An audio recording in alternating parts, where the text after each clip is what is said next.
Good morning. Can I ask the council to turn the camera on, please?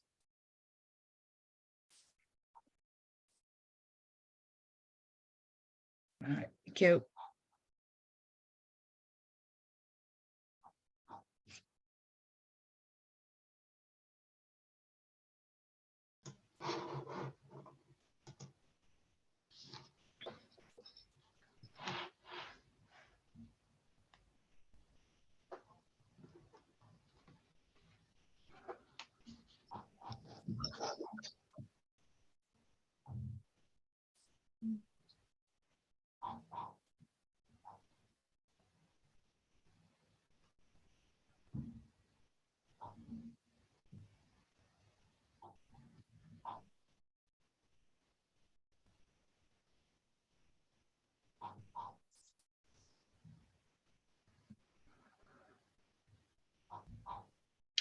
Good morning. Can everyone hear me? Okay, the time is 10 o'clock and the hearing session is now open. I can hear quite a lot of feedback of myself. Can anybody else hear feedback?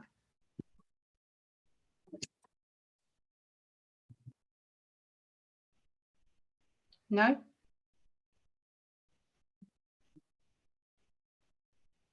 Okay. Carol, have we got everybody we were expecting in the hearing this morning?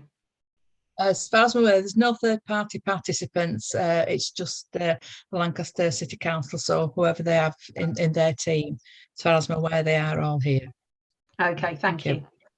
So this hearing session is now open. It forms part of the examination of the Climate Emergency Review of the Lancaster District Strategic Policies and Land Allocation Development Plan document and the Development Management Development Plan document. My name is Ms. Joanna Gilbert and I'm the inspector appointed by the Secretary of State to conduct this examination and to report to the council in due course.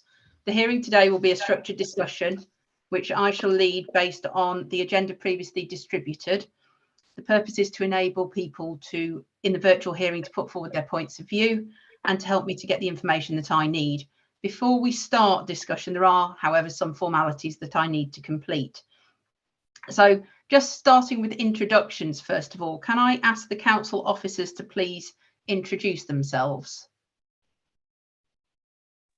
And I appear to have, I think, 4 council officers in separate places. So if perhaps we could start with Paul Hatch. Good morning, my name is Paul Hatch. I am a Principal Planning Officer within the Local Plans team at Lancaster City Council. Thank you, Mr. Hatch. And then the next person I can see on my screen is Diane Neville. Good morning, everyone. My name's Diane Neville. I'm a Principal Planning Policy Officer working in the Planning Policy team at Lancaster City Council. Thank you. Is it Ms. or Mrs. Neville? It's Mrs. Thank you, Mrs. Neville.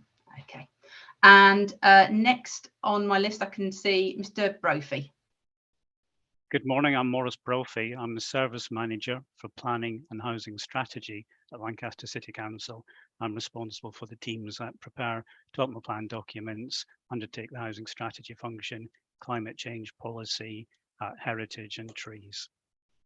Thank you, Mr. Brophy. And then I have Susanna Dart of Lancaster City Council. Good morning, everyone. I'm Susanna Dart and I'm the Climate Change Policy Officer in Planning Policy at Lancaster City Council. Thank you. And again, is it Ms., Mrs., Miss? It's Miss. Sorry, it's I Ms. couldn't hear you. MS. Miss. Thank you. MS. That's great. Thank you, Ms. Dart. And I have Rebecca Richards as well of Lancaster City Council. Good morning, I'm Rebecca Richards. I'm a Planning Policy Officer working in the Local Plans team at the City Council. And which title do you use? It's Mrs. Mrs. Richards. Okay, thank you very much, Mrs. Richards. Is there anybody else that I can expect to hear from this morning from the City Council? Madam, that will probably be me. My name is Paul Tucker, King's Counsel. I am with the authorities team at the moment and I'm the authorities advisor in relation to legal matters. You indicated that we're all separate. Ironically, we're all separate together. We're all in the same room, but we're trying to think separate together is a Tim Minchin album, actually. But we're all trying to not whisper to each other and trying to remain separate. So apologies if there are any failures in that regard. Okay, thank you. Good that I understand that, Mr. Tucker, and hello. And I understand that on subsequent days, it may be the case that people are actually in separate places, but today Yes, you're right. together. Yeah. Okay, thank you. Right. Okay, so thank you, Mr. Tucker. And just in terms of the council's preference, in terms of framing my questions, should I direct them to you, Mr. Tucker, or should I direct them to Mr. Brophy, first of all? Mr. Brophy, madam.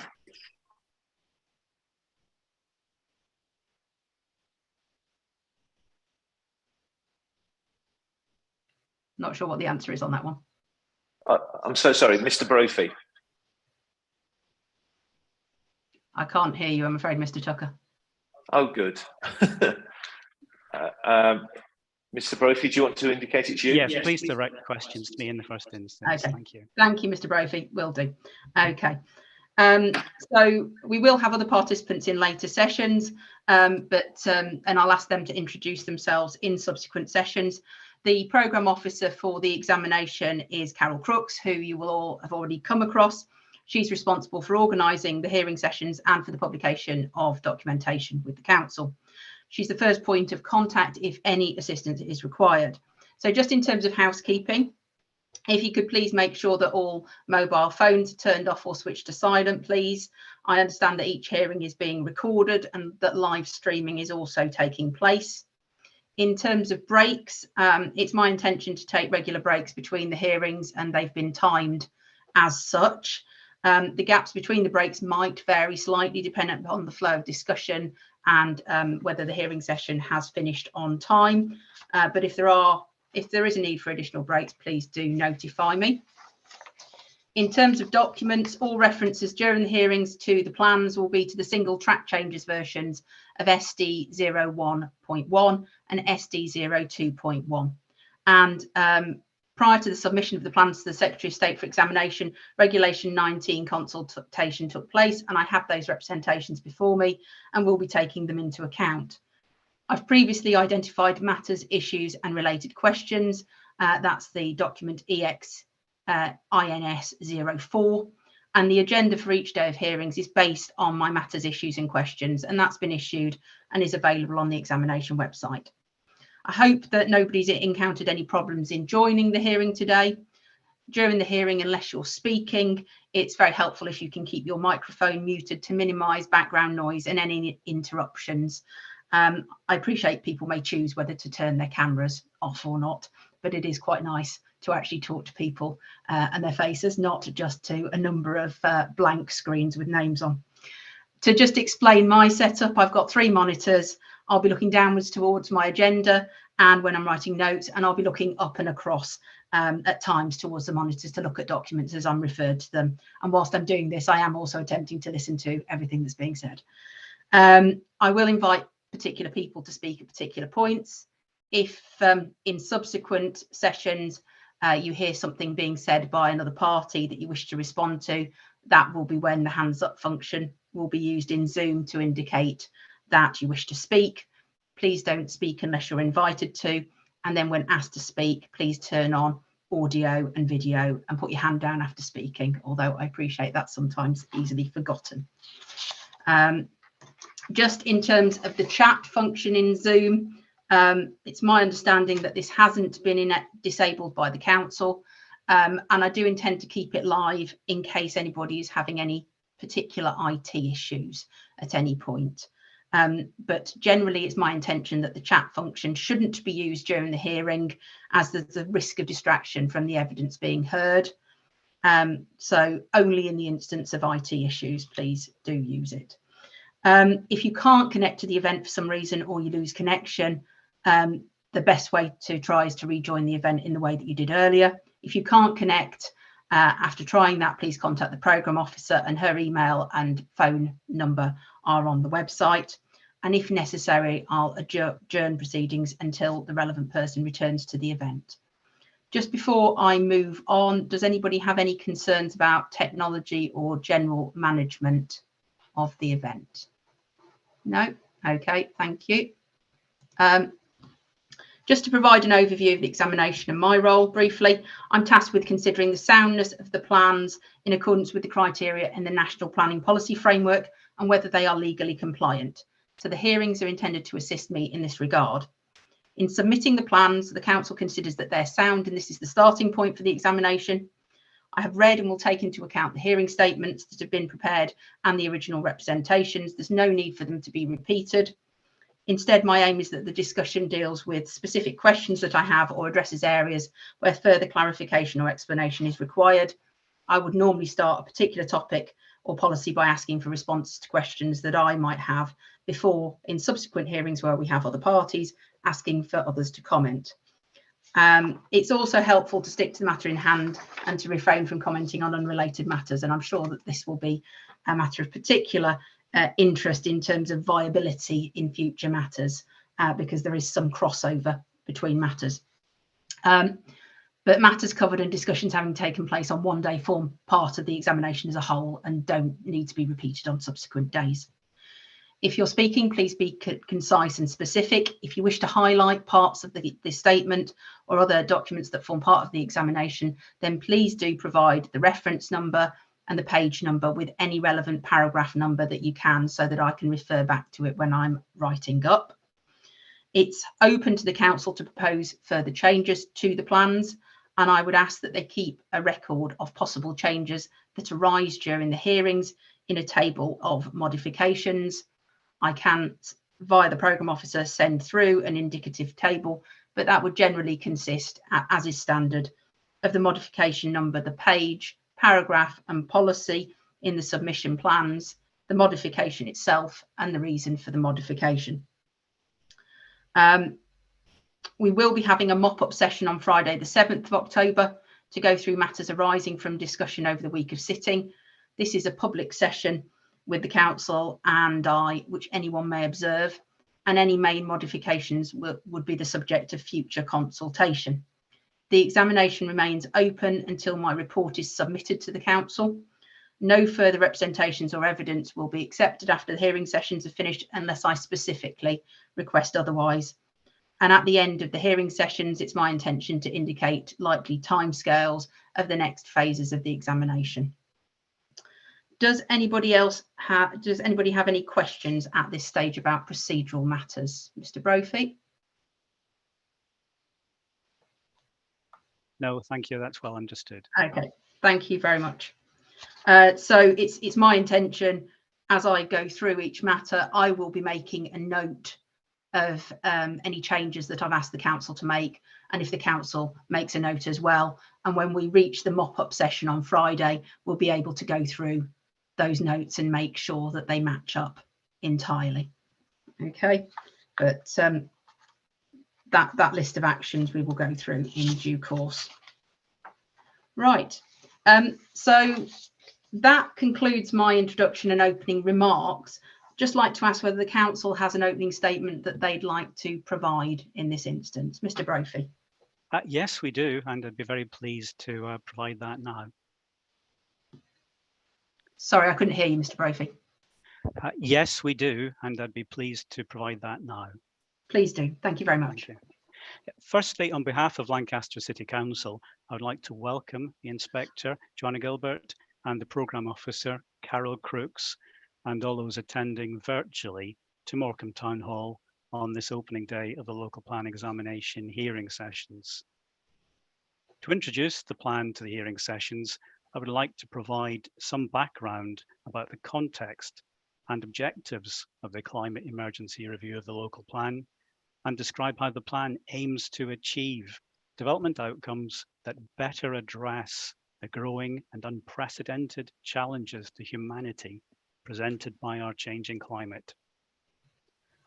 On the 30th of January 2019, Lancaster City Council joined the list of thousands of local government organisations across the globe in declaring a climate emergency and committing to action to mitigate damage to the environment and help communities adapt to the effects of the climate crisis.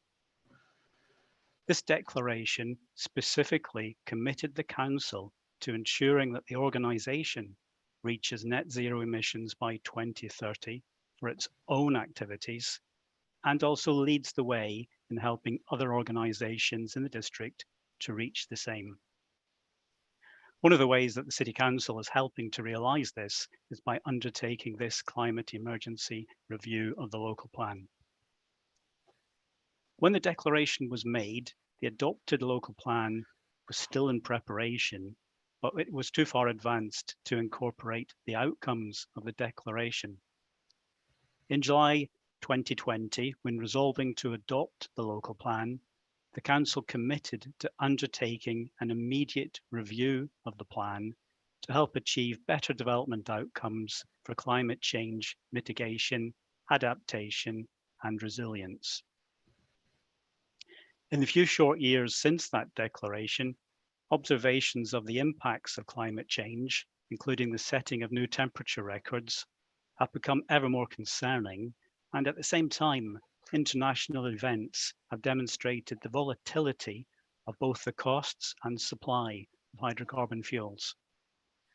Lancaster City Council's declaration followed a calendar year when average UK domestic electricity bills had been £672 and average gas bills had been £646. On the 26th of August 2022, the energy regulator Ofgem announced an 80% increase in the UK energy cap, meaning that a typical household with average consumption, dual fuel and paying by direct debit could be paying an annual bill of £3,549 from the 1st of October 2022. The regulator also warned prices could get significantly worse through 2023. Climate resilience and community resilience are strongly associated. The partial review revisits 32 key policies in the adopted local plan. These policies have been positively prepared to help realise development outcomes that contribute to reductions in carbon emissions, better address the climate emergency in the district, and increase the district's ability to adapt to the changing climate. The revised policies also emphasise support for the infrastructure and renewable development needed to realise this transition. Paragraph 153 of the National Planning Policy Framework states that plans should take a proactive approach to mitigating and adapting to climate change and contribute to the achievement of sustainable development. To better enable integrated policy approaches, the partial review of this local plan is intentionally framed around 5 key topic areas. Sustainable design, energy efficiency, and renewable energy generation is the first. Second is heritage in the context of climate change. Third is strategic transport. Fourth is water management. And fifth is green and blue infrastructure. The revised policies are intended to provide positive solutions for mitigation and adaptation, and at the same time provide co-benefits for local communities. One such example is the delivery of multifunctional green infrastructure, which has a primary use as a flood resilience measure, but which also contributes to positive placemaking by providing pleasant to walk in areas and cycle through areas, delivering habitat improvement and biodiversity net gain, and also providing landscaping that will help to reduce heat island effects, which can impact on building energy performance. The NPPF states that the planning system should shape places in ways that contribute to radical reductions in greenhouse gas emissions. Across the district, residential buildings account for close to 20% of the district's total carbon emissions profile. The scale of the opportunity in this sector means that there is much that can be achieved if new residential development begins to reduce its contribution to this section of the emissions profile and begins to follow the pathway to helping reduce carbon emissions to net zero. Central to the review of this local plan is a fabric-first approach to energy efficiency with the creation of a new policy, Policy DM30A, Sustainable Design and Construction, which focuses on reducing the carbon emissions of new buildings, with an emphasis on emissions associated with regulated energy in residential development. This policy follows a stepped approach to decarbonisation, providing the development industry with time to adjust. Lancaster City Council's and central government's targets are mostly aligned regarding carbon reduction targets. Like the building regulations, Lancaster City Council is focused on reducing carbon emissions associated with regulated energy at both the 31% and 75% stages at plan adoption and in 2025, respectively. However, Lancaster City Council is requiring that carbon reductions be made in the first instance by improving building energy efficiency through improved building fabric before reaching to offsetting home energy use with renewable energy. In 2028, Lancaster City Council takes a step further for net zero homes, independent of relying on the grid decarbonising, as is the government's national approach. We not only need to reduce emissions, but we also must help to ensure that residents can afford to keep their homes warm and help insulate people from the volatility in the energy market. The Fabric First approach means that energy use in a home is reduced as far as possible firstly, thereby providing positive co-benefits of carbon reduction, such as helping to reduce fuel poverty and helping improve the health and well-being of occupants. The reviewed plan acknowledges that moving towards net zero will necessitate a holistic approach to the design and construction of new homes. This includes improved insulation, air tightness, and improved window glazing to prevent heat loss. The NPPF is also clear that new development should be expected to take account of landform, layout, building orientation, massing and landscaping to minimize energy consumption. This is supported through a strengthened sustainable design policy, DM29. This will save energy overall and therefore both money and emissions. Commercial buildings are also contributors to the carbon inventory in Lancaster, and so policy DM30A requires that certain major non-residential development meets BREEAM Excellent standard. Critically, the carbon emissions inventory associated with existing building stock is also going to have to be decarbonised over time, with the opportunity presented by investment. The Council has therefore included greater support for net zero retrofits. The district's built fabric includes many heritage assets. These establish the unique local character of the townscape and the landscape, and so must be capable of being resilient to a changing climate. Two new policies in relation to retrofitting buildings of traditional construction and micro-renewables in the setting or curtilage of heritage assets are proposed. These can help ensure that historic buildings, fabric and heritage value are maintained as they are appropriately adapted to the changing climate. The energy landscape is changing rapidly too, and indeed must change in order to deliver net zero development. So in line with the NPPF, the review has increased emphasis on the key role that renewable energy generation, distribution, and storage plays in climate mitigation within new development.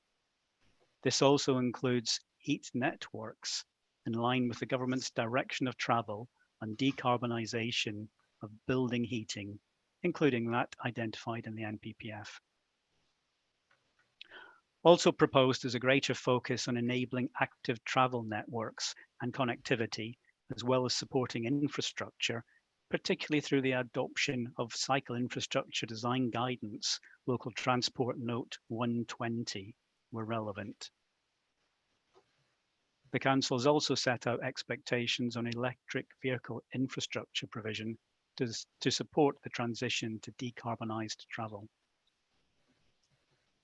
This district has experienced several severe flood events in recent years. The revised policies aim to create safer and more resilient places which make the most of nature-based solutions and provide communities access to homes, businesses, and open spaces which promote greater health and well-being. The policies aim to ensure new development is not placed at risk of flooding, either now or in the future, and the opportunities presented by new development to reduce the causes of flood risk are encouraged, as they are by the NPPF and PPG. Policy DM34 sets out a sustainable drainage hierarchy, which is compatible with the planning practice guidance. It places priority on multifunctional SUDs, reflecting the NPPF and especially the recently updated planning practice guidance, which now places greater emphasis on such processes. The policy includes an allowance for flexibility, where the need for this has been demonstrated. To accompany and support the reviewed plan, the City Council has prepared a green and blue infrastructure strategy. This strategy aims to help the local plan's policies to better achieve protection and enhancement of the natural environment in a more integrated way. The Gbi strategy includes interactive maps that identify the existing network of green and blue infrastructure and highlight opportunity areas.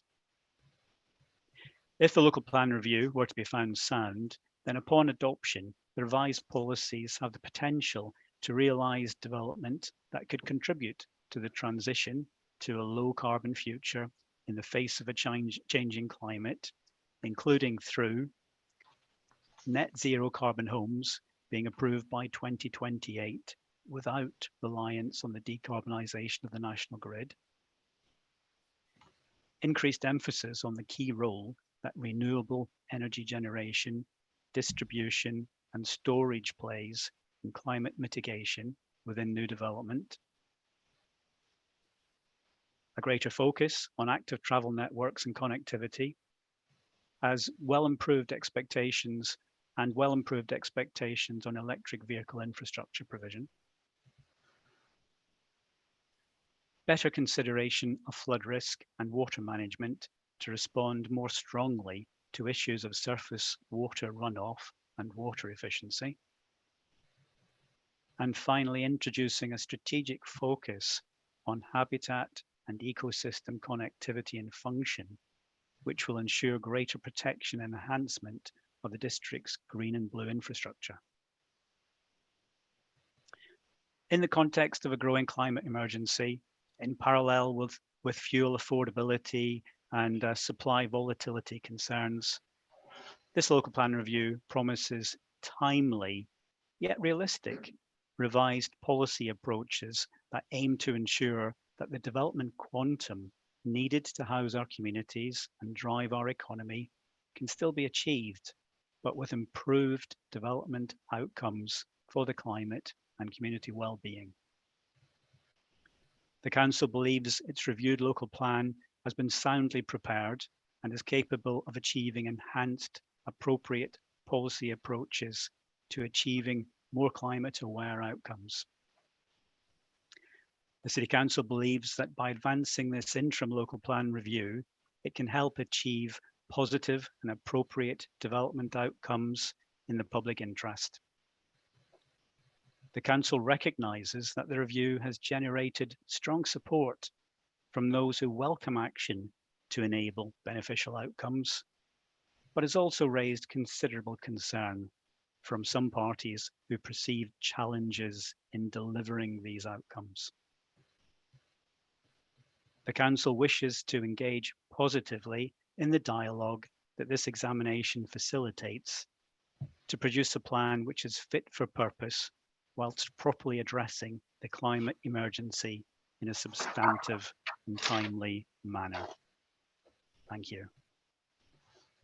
Thank you, Mr. Brophy. Okay, so moving on to the subject of today's session, which is matter 1, procedural and legal compliance. So I've received one statement on this particular matter, which is from the City Council itself. Thank you. And I've obviously had an opportunity to read that. I asked a couple of questions about consultation in my matters issues and questions. They're questions 1.1 and 1.2. And I've read the council's responses on that. I just wanted to double check a number of matters relating to consultation. And they were, first of all, can I just double check the publication date of the council's statement of community involvement? It's not shown on the front page, but there is a version control listed on. So this is document PSCI in the document library, and I believe it's June 2020 version 7. Is that correct? I will ask Diane Neville to Mr. confirm. Brophy? Yes, I'll ask Diane Neville to confirm. Thank you. Have you found it? Thank you. We're just looking for a copy of that at the moment. Just to confirm. It's really just to confirm whether that is the statement of community involvement which was in place throughout the whole process of producing the climate emergency review.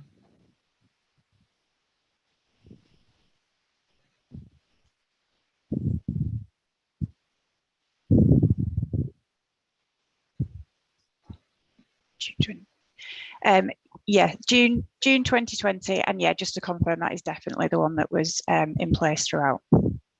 Okay, thank you very much for confirming that. And just in terms of a follow-up question on that, so I understand from the version control comment that it was a temporary update in response to COVID-19 and social distancing rules. So could you just take me through what changes occurred in consultation to reflect COVID-19 and whether those changes were adhered to for both Regulation 18 and Regulation 19 consultation? Yes, of course. Obviously, with the pandemic, we weren't able to hold face-to-face consultation events as we would have done previously. Our approach before the pandemic would have been that we were out in the community, village hall events, that kind of thing, working with parish councils. We weren't obviously able to do that, so we moved a lot of our approach online instead. And we made sure that all of the necessary parties were consulted, but a lot of this was done obviously electronically. We also produced videos just to kind of provide more information out there to people that, you know, if we could have had a chat to them face to face, it gave them that kind of background. The online consultation, we had online surveys, like online survey questionnaire, so people could put their thoughts in that way. Just on the videos, they were have been kind of noted by the RTPI as best practice videos. So hopefully we've managed to kind of get our message out there in a successful way, really. All of these things were in place for Regulation 18 and 19 as we were preparing the plan. Thank you very much, Mrs. Neville. Thank you, that's helpful. Okay, I don't have anything further to ask on consultation. Is there anything the council wants to add before I move on to the local development scheme? Mr. Brophy? No, thank you. We're fine with that. Thank you. Okay, thank you very much. Okay, so just turning to the local development scheme. So I asked a question which was to what extent the plan's production has been consistent with the council's local development scheme, and I've read the council's response on that. So just to understand again in terms of timing, so I've got a copy on the examination library of PLDS, which is the December 2021 local development scheme. Is that the most recent local development scheme that the council's produced, Mr. Brophy? The local development scheme has been updated in terms of... I'm sorry, I can't hear you, Mr. Brophy. The local development scheme has been updated since, so there is a more recent version. The local development scheme that introduced the review of the plan was one that would have been prepared around September 2020 and would have been the published one at 2021. We have done minor updates in terms of keeping the timetable refreshed, but the substantive determination of which documents we were preparing is as 2021. So yes, right. It's up to date, refreshed, and we do that on a regular basis to give the community an update on how progress is being made. Understood. Would it be possible for the council to provide copies of the local development scheme which were in place from when the climate emergency review commenced through to the present day, and provide those to me via the examination library, please? Yes, absolutely. Okay. They're all available and we can provide them. Yeah, so if you could action that, that would be great. So I'll just note that one down.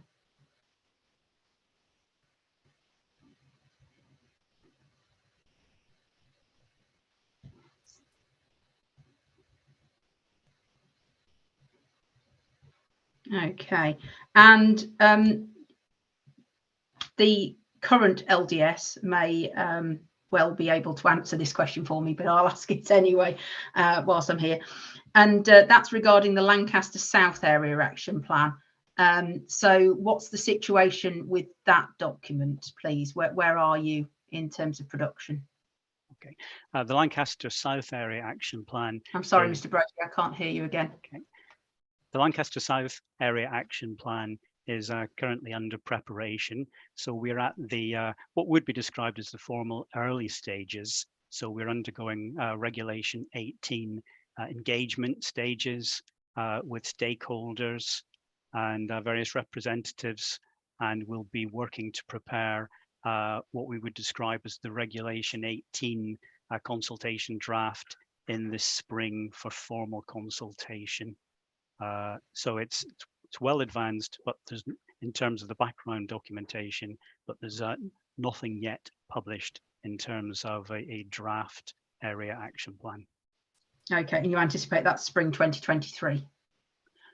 Yeah. Yes, we're continuing to assemble evidence, and we have published a substantive evidence base on the City Council's website, which demonstrates progress on the AAP, and further evidence will be assembled as we move towards publishing that draft for Regulation 18 consultation. Okay, thank you, Mr. Brophy. That concludes my questions on the local development schemes. The council got anything further to add on the local development scheme before we move on? No, thank you. Okay, thank you. Great. Okay, so moving on to item 5 on the agenda for this session, which is the sustainability appraisal. So I asked questions 1.4 to 1.6 in my matters, issues and questions about the sustainability appraisal. And can I just ask the council briefly to walk me through the process of the sustainability appraisal, so how it informed the plan's preparation at each stage of its development and how reasonable alternatives were considered, please? Yes, I'll ask Mrs. Richards to take us through that process. Thank you. Hello, hi. So the essay, it was undertaken at all the key stages of the document preparation. It was prepared by consultants AECOM on behalf of the council in dialogue with the 3 essay bodies. It started with preparation of the essay scope and report, and that the first one was prepared in October 2020. That went out to consultation and we received comments back from the 3 essay bodies. which were happy with it, but subject to a few minor amendments. Those changes were made in the SA scope report, and the revised document was issued in January 2021, and that set the framework for the rest of the assessment. In the Regulation 18 stage, we prepared topic papers which set out our approach and the options for the document in terms of reasonable alternatives. The consultants ACOM appraised those options and set those out within the topic papers themselves, and that's incorporated in the documents, and they went out for consultation. And then that was an iterative process, so the document went back and forth between the two parties and informed the draft document. And then the draft document was subject to a sustainability appraisal, and an SA report was published in November 2021, and that was made available for the consultation.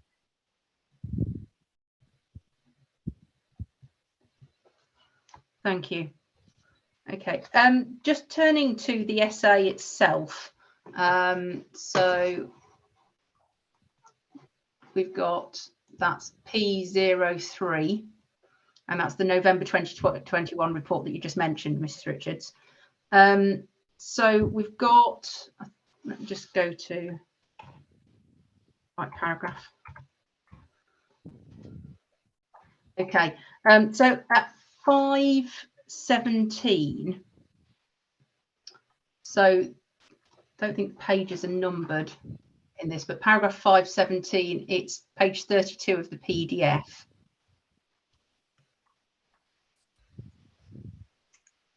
I think I've got that.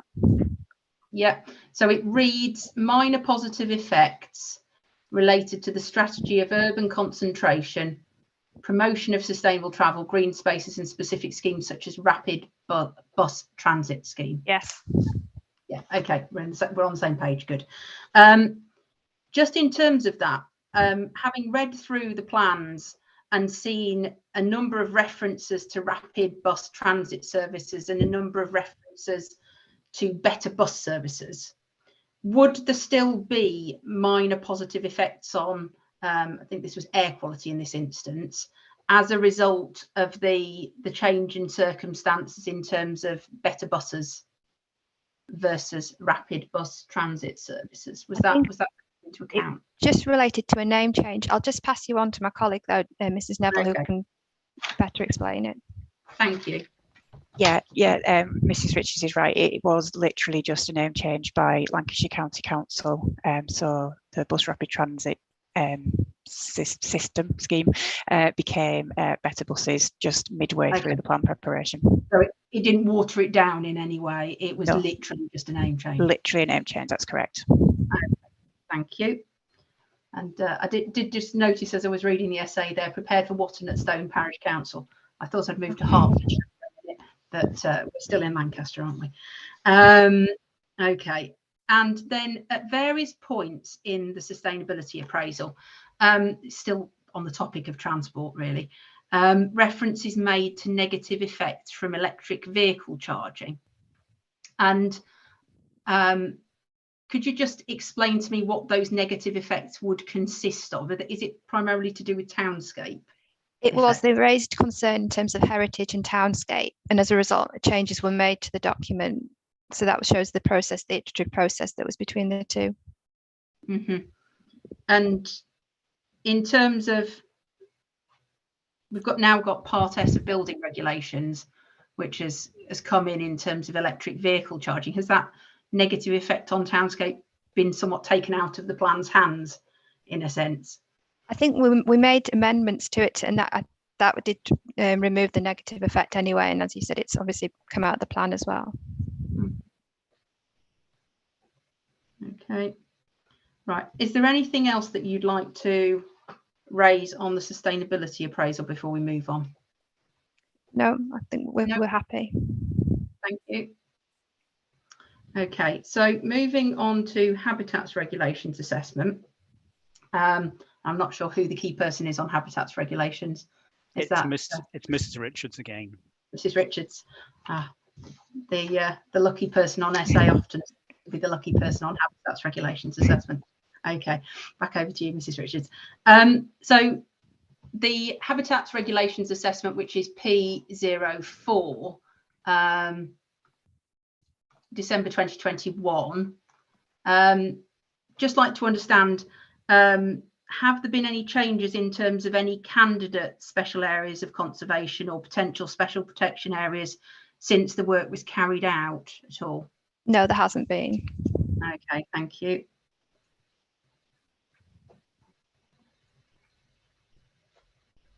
And in terms of policy DM53, can I just understand whether all new aspects of the policy, there's quite a lot of detail in there in terms of wind, hydro and solar energy, were they taken into account when undertaking the habitats regulation screening? They were taken into account. Okay, thank you.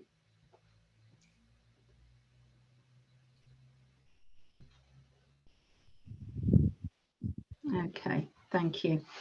And that concludes all my questions on habitats regulations assessment. Was there anything else you wanted to add, Mrs. Richards, at all? No, there's nothing else to add. Thank you very much. Okay, so just in terms of the duty to cooperate, which was item 7 on my agenda for this this morning's hearing session, I don't have anything that I want to ask specifically on the duty to cooperate, having read the council's responses, but is there anything that the council would like to add at this point? No, we're fine with that. Thank you. Thank you very much, Mr. Bradley. I beg your pardon. May just be something we wish to add. Mrs. Neville, Okay. please. Sorry, I just wanted to highlight, I think the statement of common ground that was signed with some of the duty to cooperate partners on climate change, for some reason the version that's gone into the evidence library is the version that hasn't been signed by Blackpool Council, but it was signed and we do have that which we can provide. I'm not sure why that one went forward instead, so apologies for that. So just to take me to it as it stands at the moment, so that's in P10. P10, yeah, page 15, 15, 15. Okay, go there.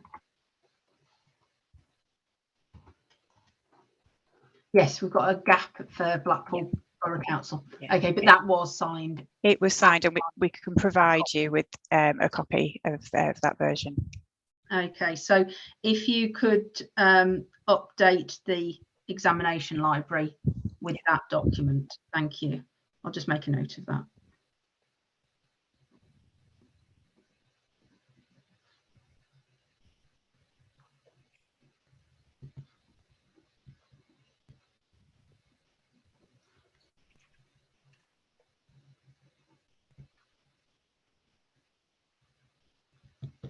Thank you. Okay, and just in terms of other matters, so within my matters, issues and questions, I asked questions 1.9 to 1.14, which covered a range of matters on the Equalities Act, on contribution to the mitigation and adaptation to climate change, the geographical illustration, the policies map, and a number of other matters. So in terms of equalities and climate change, I've obviously heard from the council this morning as to how the climate emergency review attempts to mitigate and adapt to climate change. I don't have any questions on either equalities or climate change at this point. Just moving on to the geographical illustration of relevant policies. I'd just like to understand in terms of the policies map and the inserts. So just going to them. So we've got the main policies map, which is P01.1.1.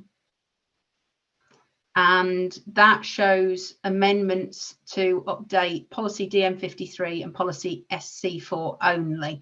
So the changes are relating to areas suitable for wind energy, green and blue chains, and green and blue corridors. And so I have copies on the examination website of inset 1, which is the main urban area, and I have a copy of an inset which covers Carnforth. So that's P01.1.3. And if I go back to the main policies map, there are other insets shown on there, but I don't have copies of them. So what I wanted to understand was what the relationship is between the policies map, the main policies map, and the insets in terms of those matters which have been subject to change. So wind energy, green and blue chains, and green and blue corridors, really. Just wanted to understand what the overlap was and how the insets showed that. Okay, Mrs. Neville will answer. Thank you. Yes, so the changes that are shown through the insets are just the changes that have arisen as part of this plan process. So instead of reproducing the whole policies map at this stage, we've just purely produced the insets to show what the changes are. And as you say, it's only in relation to those two policies, the SC4 and DM53. But do inset 2, so we've got inset 2 for Lancaster City Centre, and inset 4 for Morecambe Area Action Plan, and inset 5, which is labelled as Junction 33. I don't have copies of those, but do those insets also show wind energy and any green and blue chains or green and blue infrastructure?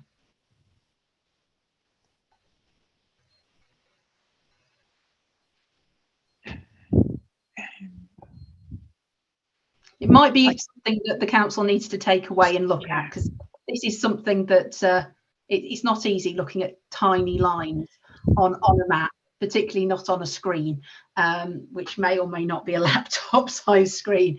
So perhaps it's something to think about. But really what I want to understand is that each inset actually shows the same representation of the wind energy and the green and blue infrastructure chains and corridors as the main policies map does, and that they match up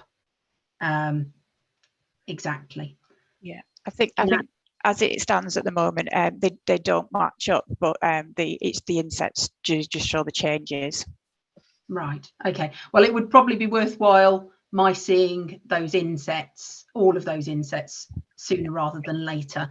So if the other insets could also be provided to the examination library, and then if it is necessary, I appreciate I'm not examining the policies map per se, but it's important that people using the policies map can understand what the actual depiction is of the policies I am examining. So if we can perhaps just get to the bottom of that, that would be really helpful.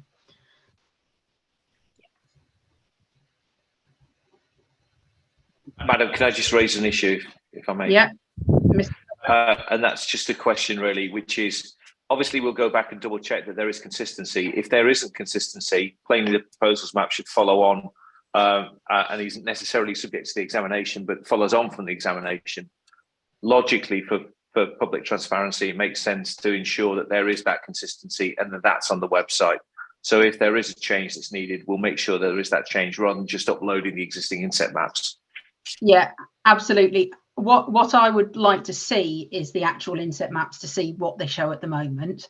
Yeah. If they aren't an accurate depiction of the full policies map, what I would generally do in a plan examination is suggest that the council, alongside the main modifications consultation and the consultation that the council might want to undertake on any additional modifications, they also do a schedule of consequential changes to the policies map, and they publicise that. Would that fit in with your understanding of the situation, Mr. Tucker? You've probably seen a screen full of nodding heads, so yes, absolutely, ma'am. Yeah. Yes. Okay, thank you. Okay, so that's picked up on my questions about geographical illustration of all relevant policies. I'll pick up on a query about the green and blue infrastructure chains and the corridors in one of the later hearing sessions where it might be more suitable, and others might want to participate in that. Just in terms of my question 112, which was, are the submitted plans sufficiently clear on which development plan policies would be superseded or amended on adoption of the plans? I'd just like to understand the council's perspective on whether the plans are clear in identifying the policies of the existing development plan which would be superseded by these plans which I'm examining. Yes, if I can answer that, we believe that it's abundantly clear in terms of the way that the changes proposed as a consequence of the plan review are illustrated. So we've gone to a great effort to ensure that using tracked changes versions of the adopted local plan, any party can see precisely where editing is taking place, and it will be absolutely apparent in terms of both changes to policy text and supporting text where those changes are made. So we believe it's abundantly clear, and we have produced different track changes versions to illustrate what changes have been made, and a clean version as well, so that any party can see how the end product would look once those track changes have been taken account of. All right, Ms. Brophy, that helpfully just takes me to my next question, actually, in terms of the clean version. So generally speaking, when you look at a plan that's been adopted, you often see an appendix at the back. And I believe there is an appendix at the back of one of the plans at the moment, which refers to previous plan policies which have been superseded. I think it's Appendix C of the Development Management Policies Plan, possibly.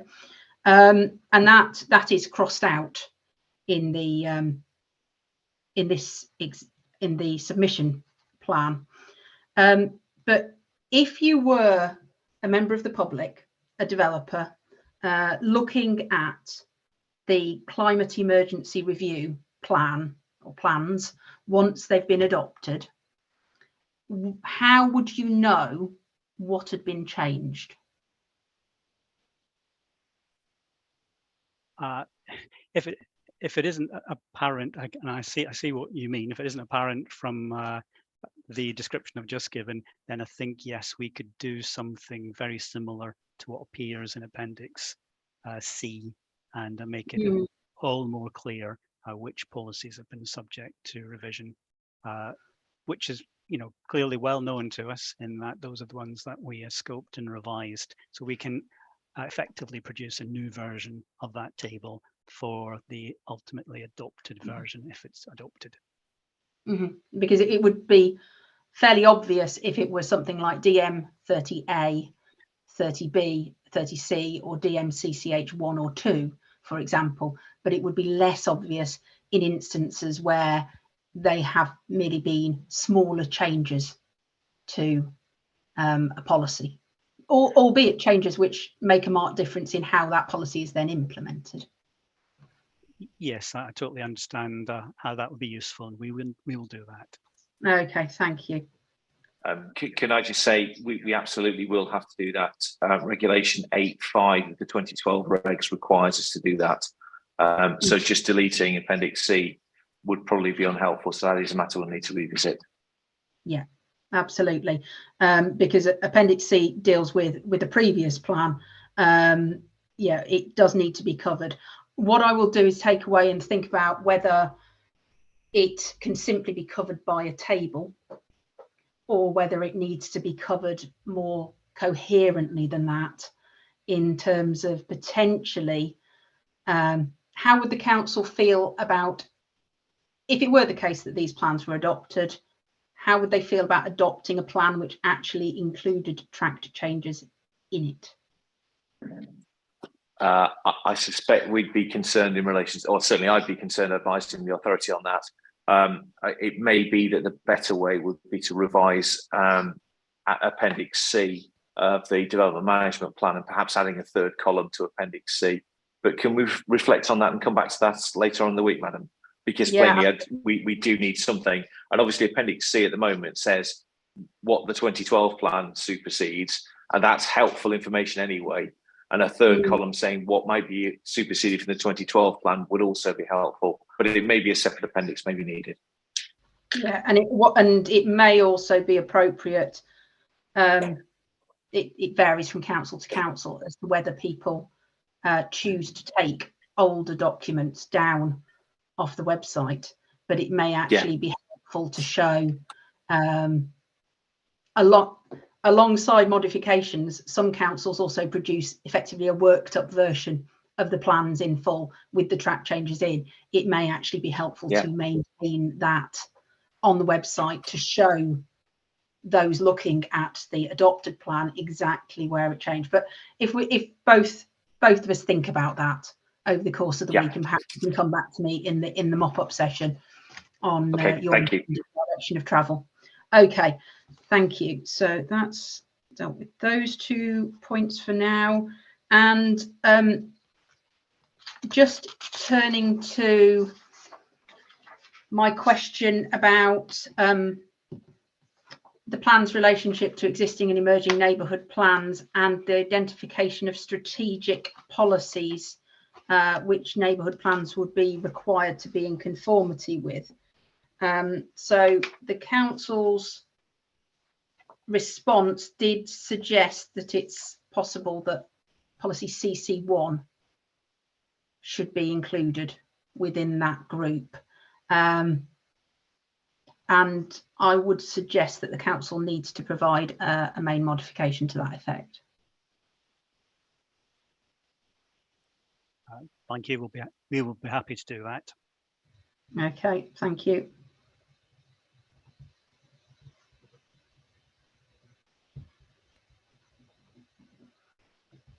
Okay, and just last but not least, if you were to look at paragraph 22 of the framework,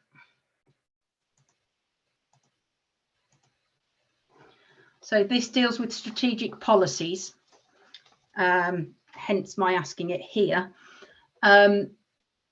And it says plans should make explicit which policies are strategic policies, which you have endeavoured to do with regard to a number of strategic policies in the existing plan, and you're adding CC1 to that group. These should be limited to those necessary to address the strategic priorities of the area. It then goes on, so that's 21. 22, strategic policies should look ahead over a minimum 15-year period from adoption. Now, the only exception that's given to that 15-year timescale in the framework is town centre development. 15 years from adoption would take us outside the plan's current time horizon. So how does the council suggest I address this point? The plan as proposed to be reviewed is a partial review. So we have undertaken the review in response to the climate emergency, but it is a review of the plan as adopted. So yes, it does have that intended end date still of 2031. So I would suggest that the plan as a whole still has that 2031 end date. We're undertaking that partial review, but it will absolutely be the case that we review the plan before 2031. So that account can be taken of changing circumstances, and policies can be rolled forward for a longer period through that subsequent full plan review. Madam, can I just add one point as well to what Mr. Brophy said? Yep. And that's this. At the local plan examination itself, it was made very clear during the time of discussions in relation to climate change emergency issues that there would be this partial review, and you'll see that from the documentation that's before you. So this is essentially a carry-on over of the local plan review, and the reason being that the climate change emergency and the consequential amendments to the plan were thought it was better to adopt the plan and then go straight to a partial review rather than to pause the local plan and then to add in all of these other elements. So it's very much a part of the same process, and that was always the stance taken by the council at the previous examination. So whilst, Madam, you're absolutely right, that's not covered by paragraph 22 of MPPF. It doesn't say, except in the case of a partial review. Nonetheless, one has to read guidance as being general guidance, so a general policy, and apply it to the specific instances. Thank you. Okay. Any further points that the council would wish to raise? Because otherwise that concludes the questions that I have in relation to matter 1. No. Again, Madam, you probably see shakes of the heads all round. Yeah, I can only see a couple of you, and that's Mr. Brophy as well as you, Mr. Tucker. But yes, I note the head shaking. Thank you. Okay, so where we are is that matter 1 has concluded, and we're moving to matter 2 on climate change and economic prosperity. Get my teeth in for session 2 at 12 o'clock. Okay, and for that session we're expecting yourselves, Lancaster University, Story Homes and the Home Builders Federation, I understand. Okay, so it's not mine, and we may also expect Wayne Homes, but they haven't provided a statement, so we'll see if they attend. But so I wouldn't intend to start the session any earlier than 12 o'clock in order to ensure that everybody else will be in attendance. Okay, thank you very much for all your input this morning, and the hearing is adjourned and will reconvene at 12 o'clock. Thank you very much. Thank you. Thank you, Madam. Cheers. Bye-bye.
Hi, Mark. Can you hear me?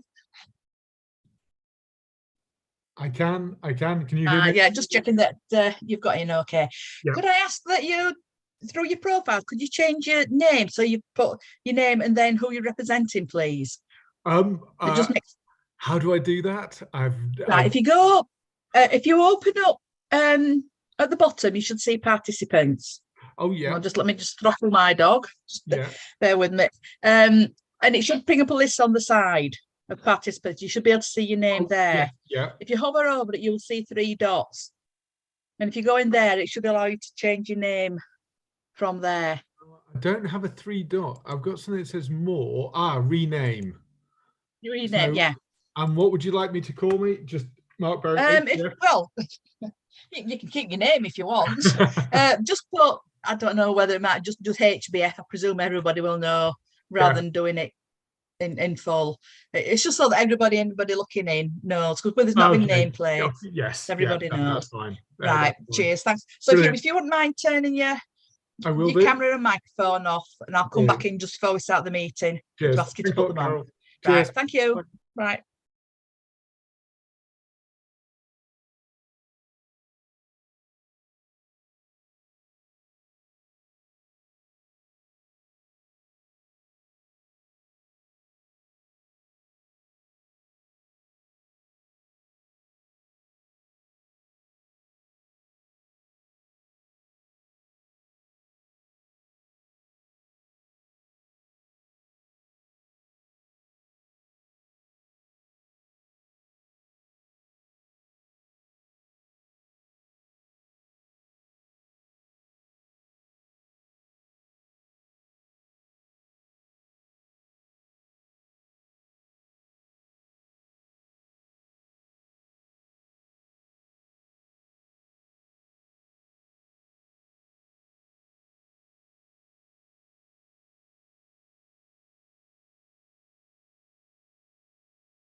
Good morning, Helen. Can you hear me?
Good morning. Can I ask everyone to turn their cameras on, please? So just check that we can see you.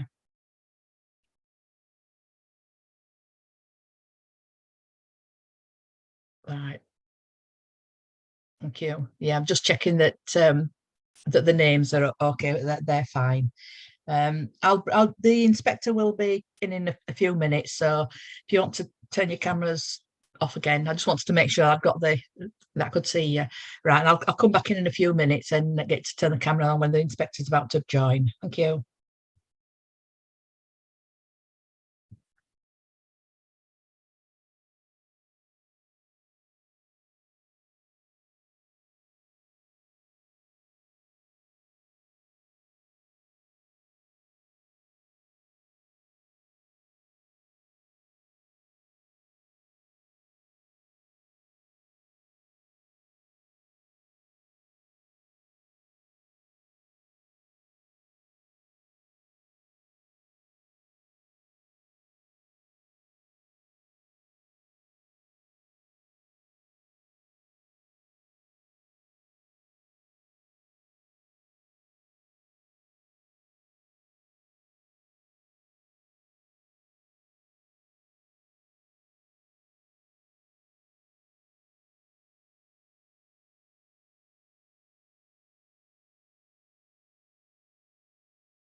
Good morning, everyone. Can I ask that you turn your cameras on, please, but keep your microphones on mute?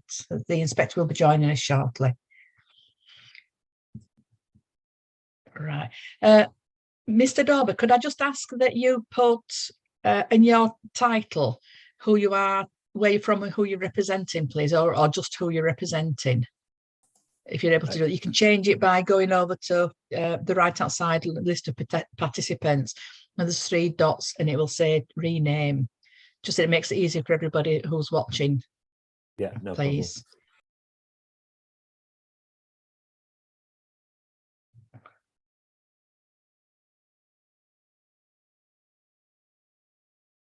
problem. Yeah, can you do the same, please, Mr. Salthouse? Can you put change your name, put it from LCC, please?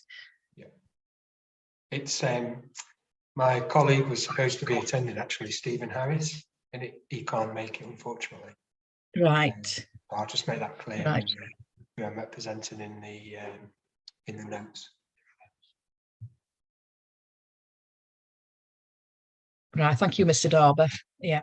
The inspector will be joining the meeting shortly.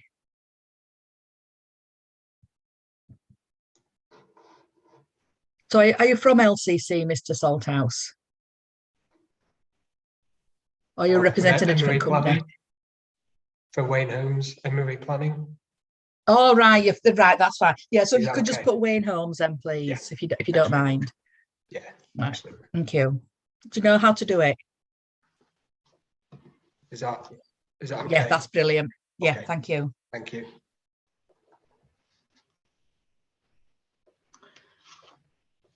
Good afternoon. Can everyone hear me? Okay, I can see some nodding. Thank you very much. The hearing session for Matter 2, Climate Change and Economic Prosperity, is now open. It forms part of the examination of the Climate Emergency Review of the Lancaster District Strategic Policies and Land Allocation Development Plan document and the Development Management Development Plan document. My name is Ms. Joanna Gilbert, and I'm the inspector appointed by the Secretary of State to conduct this examination and to report to the Council in due course.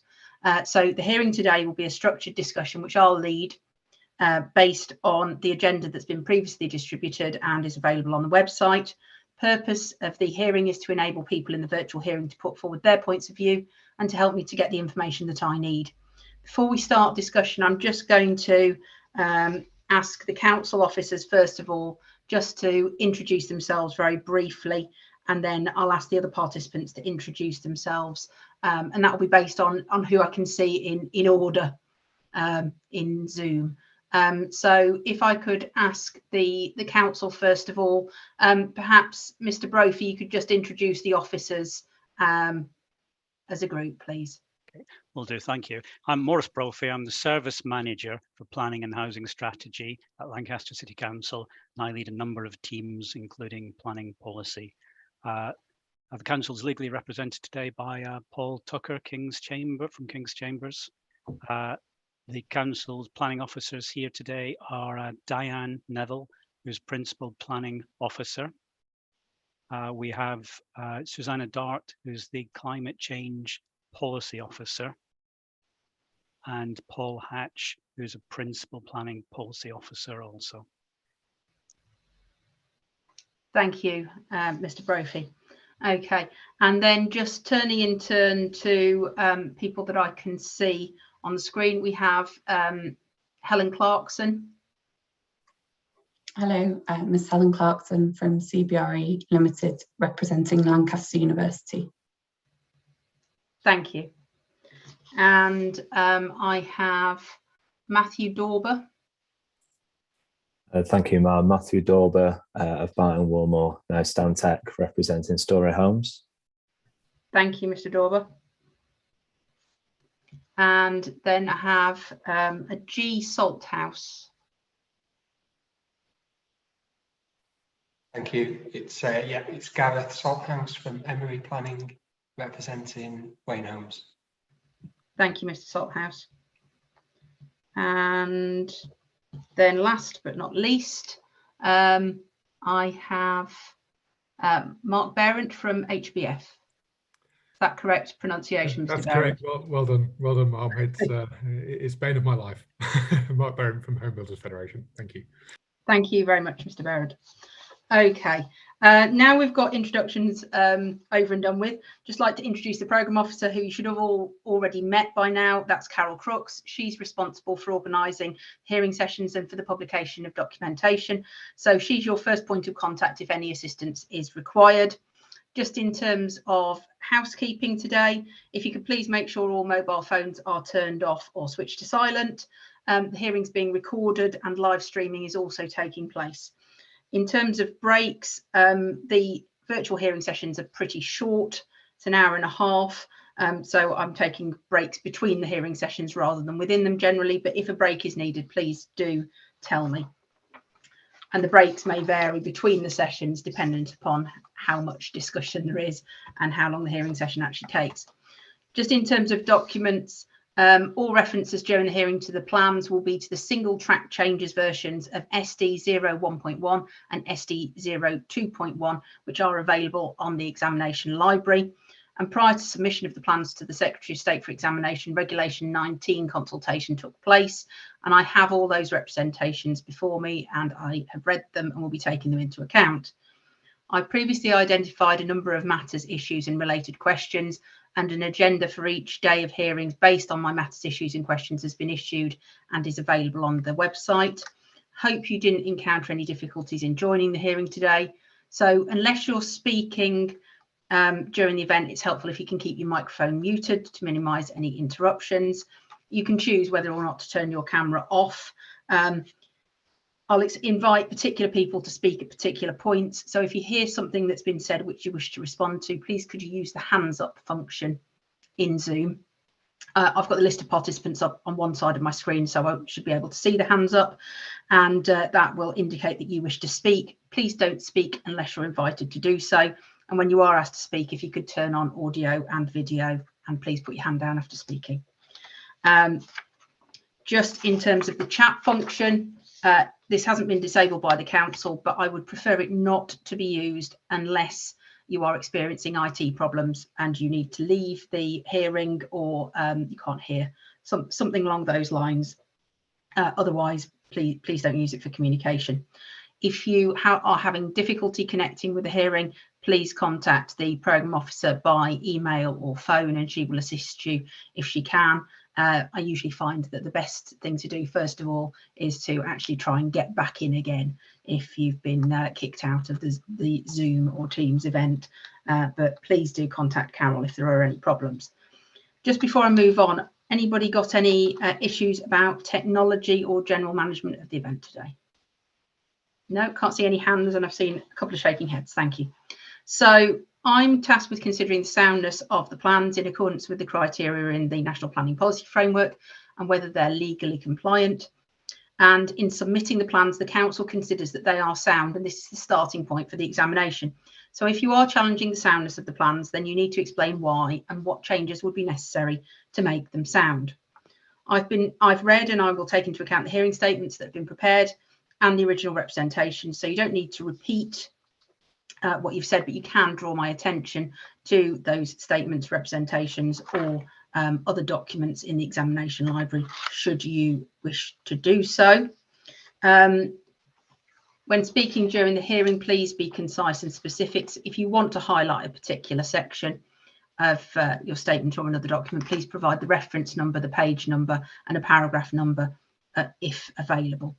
And it's open to the council to propose further changes to the plans. I have asked them in matter 1 this morning if they could keep a record of those possible changes that arise during the hearings, and we will be having a mop-up session on Friday the 7th of October to go through matters arising from the discussion that's occurred over the week of sitting. This is a public session which the council and I will be participating in, but anybody may observe, and any main modifications should be the subject of future consultation. The examination remains open until my report is submitted to the council, and no further representations or evidence will be accepted after the hearing sessions have finished unless I specifically request otherwise. At the end of the hearing sessions, I will also look to indicate the likely timescales of the next phases of the examination. So before I move on to matter 2 and asking some questions about matter 2, does anybody have any questions at this stage about procedural matters at all? No, thank you. Okay, so turning first of all, matter 2 deals with climate change and economic prosperity, and the issue that I've identified is whether the proposed policies on climate change and economic prosperity justified, effective and consistent with national policy. And then I've asked questions in my matters, issues and questions about a number of specific areas. So starting with policy CC1 and turning to the council first of all, can I just ask, with reference to paragraph 16 of the framework, how they consider the policy is aspirational but deliverable? And I'll ask Mr. Brophy to refer me to whichever colleague is relevant, please.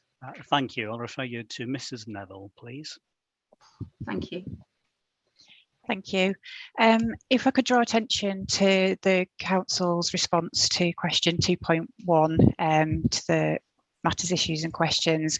I think we've set out there how we consider the policy to be justified, effective and consistent with national policy, including paragraph 16 of the framework. I think it's important to note that it is a strategic policy. It's an overarching policy. That's an approach that we took with the local plan, with this just being a partial review. We're just seeking to kind of align with that structural approach. It does set out then the context for other detailed policies to be brought in through for instance, the development management DPD. I know there's been some questions about duplications of policy within that, but the Council's view is that CC1 is very much a strategic policy, and it's being worked up, setting out a positive vision for the future, which is required by paragraph 15 of the framework. But in terms of the implementation, I think the aspirational element comes from the strategic side of things, and the implementation will come through the development management policy approach. Thank you, Mrs. Neville. Any of the other participants got any comments to make on that at all? Mr. Barrett. Thank you, Ma'am. I think it's just in relation to what the policy, or I suppose whether it is a policy, would be where we're coming from on this. I think if you look to paragraph 16, part D and F, of the MPPF, I think you'd be hard pressed to understand how a council, how this would respond in terms of a decision maker, how a decision maker would use this policy, and whether it is, it does duplicate, and what's its purpose, Mal. I think in terms of what it is a vision. It's a statement of intent for the policy, and there is nothing untoward with regard to putting a statement of intent around this, but it's whether it needs to be in a policy. I don't think it needs to be in a policy. I think if anything, if it was going to be put somewhere, it should be within a broader vision statement. We've also made comments in regard to SP9, and I think there is certain duplication. I think SP9 and the amendment, there's a small paragraph in that actually sets out probably better in terms of, rather than this big opening policy with regard to climate change, is better just within a small short statement with regard to that. So personally, I don't think it really is consistent with national policy as a policy, really, that's required. It is a broad vision. Indeed, the council state in their matters statement and their response to question 2.1 that it is a broad vision and it is intended as a vision. So therefore, is it a vision or is it a policy, Ma'am? And that's where our concerns lie. Thank you, Mr. Barrett. I think it was Miss Clarkson next, and then Mr. Dauber after that. Thank you, Ma'am. I think we are supportive of this as a policy and as a strategic policy, but the university have suggested some amendments to that policy to ensure that it is both aspirational and deliverable. We can see it is aspirational as written, but have two concerns about the deliverability, which relate firstly to the omission of reference to standalone renewable and low carbon energy projects, which is also not according with paragraph 20 of the MPPF, which requires strategic policies to plan for energy as well as other types of development. And secondly, we recognise that the climate emergency is such a significant challenge that obviously the council cannot work in isolation to address that, and therefore we think that there should be reference to collaboration with other major institutions in the district, including its universities. We've suggested amendments to the wording, which are summarised in the hearing statement at paragraph 3.2 on page 9. And we believe that that would then ensure that the policy was both aspirational and deliverable in accordance with paragraph 16 of the MPPF. Thank you. Thank you.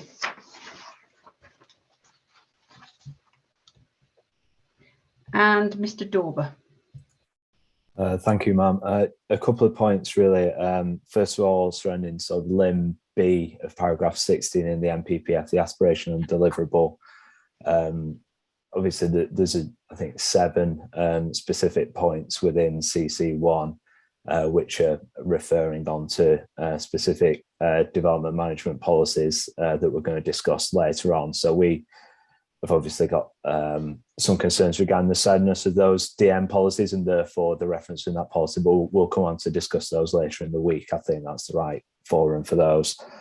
In terms of Lim F, in terms of the usability, we echo the points really of Mr. Berendt. I think in terms of if it was going to be repeated anyway, where I think section 4, the strategic objectives of the plan, it would make sense for it to be there as sort of a, as Mr. Berendt refers to it, as a mission statement. I think that's the best place for it, having it as a policy.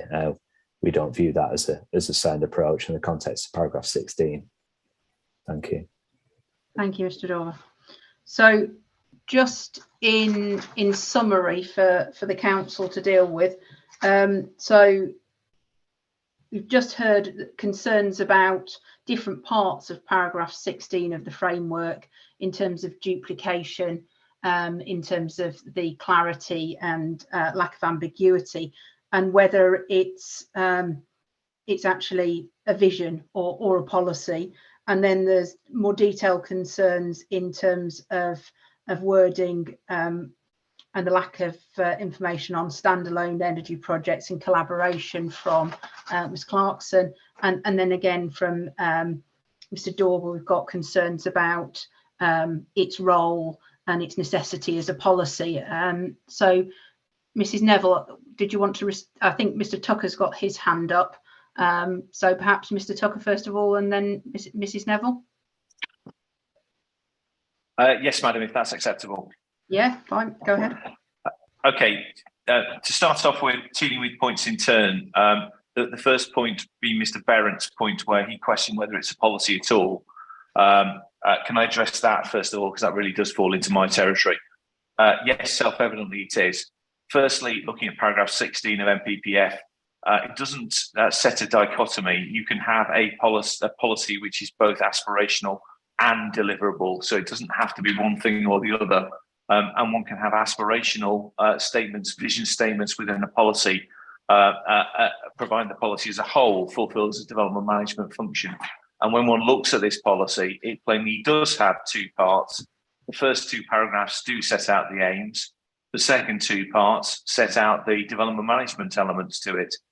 The first bit requiring development to integrate the principles of sustainable design and construction into the design. Yes, that is an overarching stance, which is then picked up later on in specific policies. But so what? There's no difficulty with having an overarching strategic policy, which then sets the tone for the more detailed development management policies. And then the second element, the second part, which deals with the different criteria. Ironically, there is some criticism about whether that's too prescriptive as a policy, because it suggested that it should have words along the lines of, and this is particularly Mr. Salthouse's client, words along the lines of ensuring that where appropriate things take place, a point also raised by Mr. Berendt in his representations. So it self-evidently is a policy because it deals with development management issues on a strategic level, and the mere fact it contains aspirational statements doesn't mean it isn't a policy in that respect. Second point is arising from Ms. Clarkson's evidence, grateful for the support. But her point is it doesn't deal with standalone renewables. Well, in reality, it does, because if one were to judge a standalone renewable project against the criterion of the policy, there will be very large ticks in the box in relation to criteria 1 and 2, even though it doesn't deal with standalone renewables as a freestanding issue. And that's not something that's necessary to make the policy more sound, because we don't deal with comparative soundness. It's is it sound or not? It's a binary issue. And then finally, her point with regard to collaborative working and being added to the policy itself, that really is something that's not a development management issue. That really would be something, if it was to find its way into the plan at all, would be in the explanatory text rather than the policy. Not because the authority is in any way adverse to collaboratively working with the university, easy for me to say. but rather it's not really a policy issue, it's more an explanatory text issue. I don't know if Ms. Neville, you've got anything else to add? No, I think Mr. Tucker's covered everything there, to be honest. Thank you, Mrs. Neville. Thank you, Mr. Tucker. Okay. Was there anything else that the other participants wanted to pick up from what they've just heard from Mr. Tucker? No? Okay, thank you. I'll just move on to ask about paragraph 3 of the policy as it's drafted. So this reads, all development integrate the principles of sustainable design and construction into the design of proposals. So I think there were concerns raised in the representations that were made about the wording of that. So can I just ask the council whether that third paragraph is appropriately worded? Thank you. Yes, I think. Sorry, I can't hear you, Mrs. Neville. Can you hear me now? Yes. Yes. Yeah, I think there is a word potentially missing there where it should say all development should integrate the principles. Okay. Thank you. And would the council be able to make a modification in that regard, please? We can, yes. Yeah, thank you. Anything on that point from anybody else? No.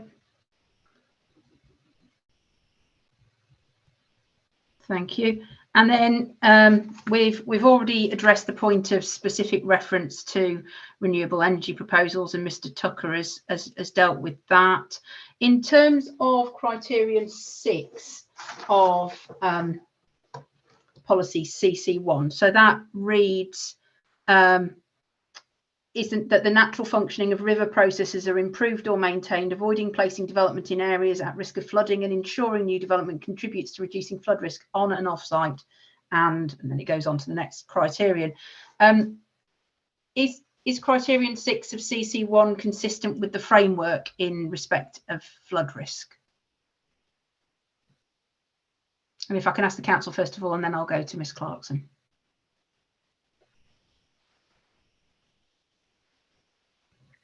I think we consider it to be consistent with the framework. Mrs. Neville. Headphone difficulty again. Yes. Yeah. Yeah, we do consider it to be consistent. Yes. Okay, and Ms. Clarkson. We don't consider it to be consistent with the framework, or indeed with policy DM 33 of the local plan, because it doesn't allow for the sequential test or the exception test in how it's currently worded.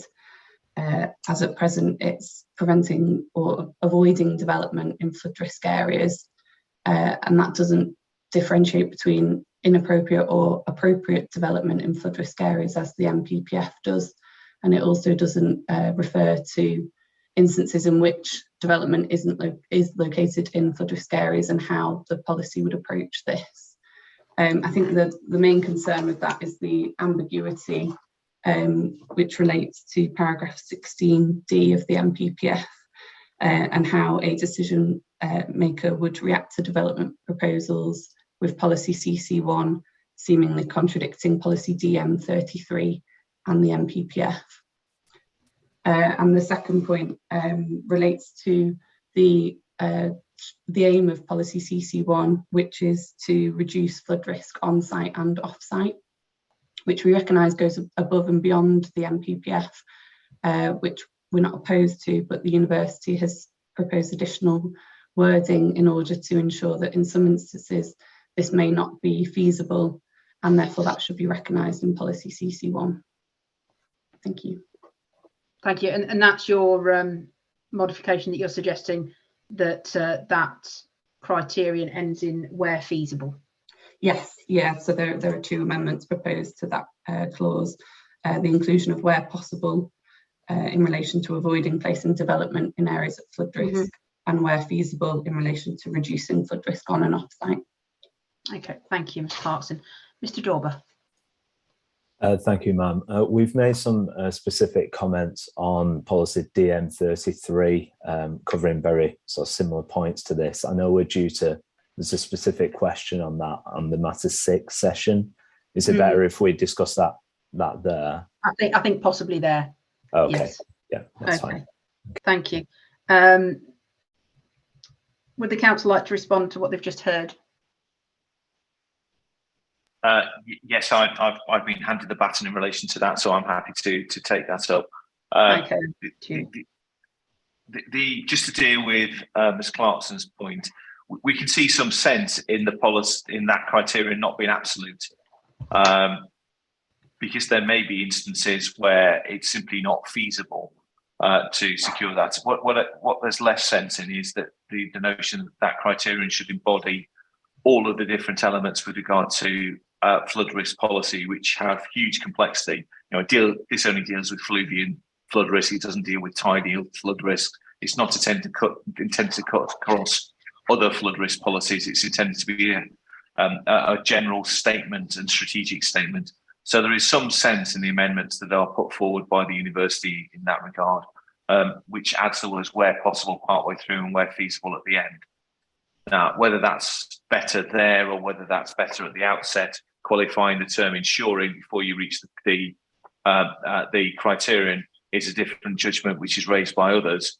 We think it's probably better just specific in relation to each of the criterion rather than at the outset, but we recognise you may take a different view, madam. Okay. Can I hear from any of the participants who want to comment on that at all?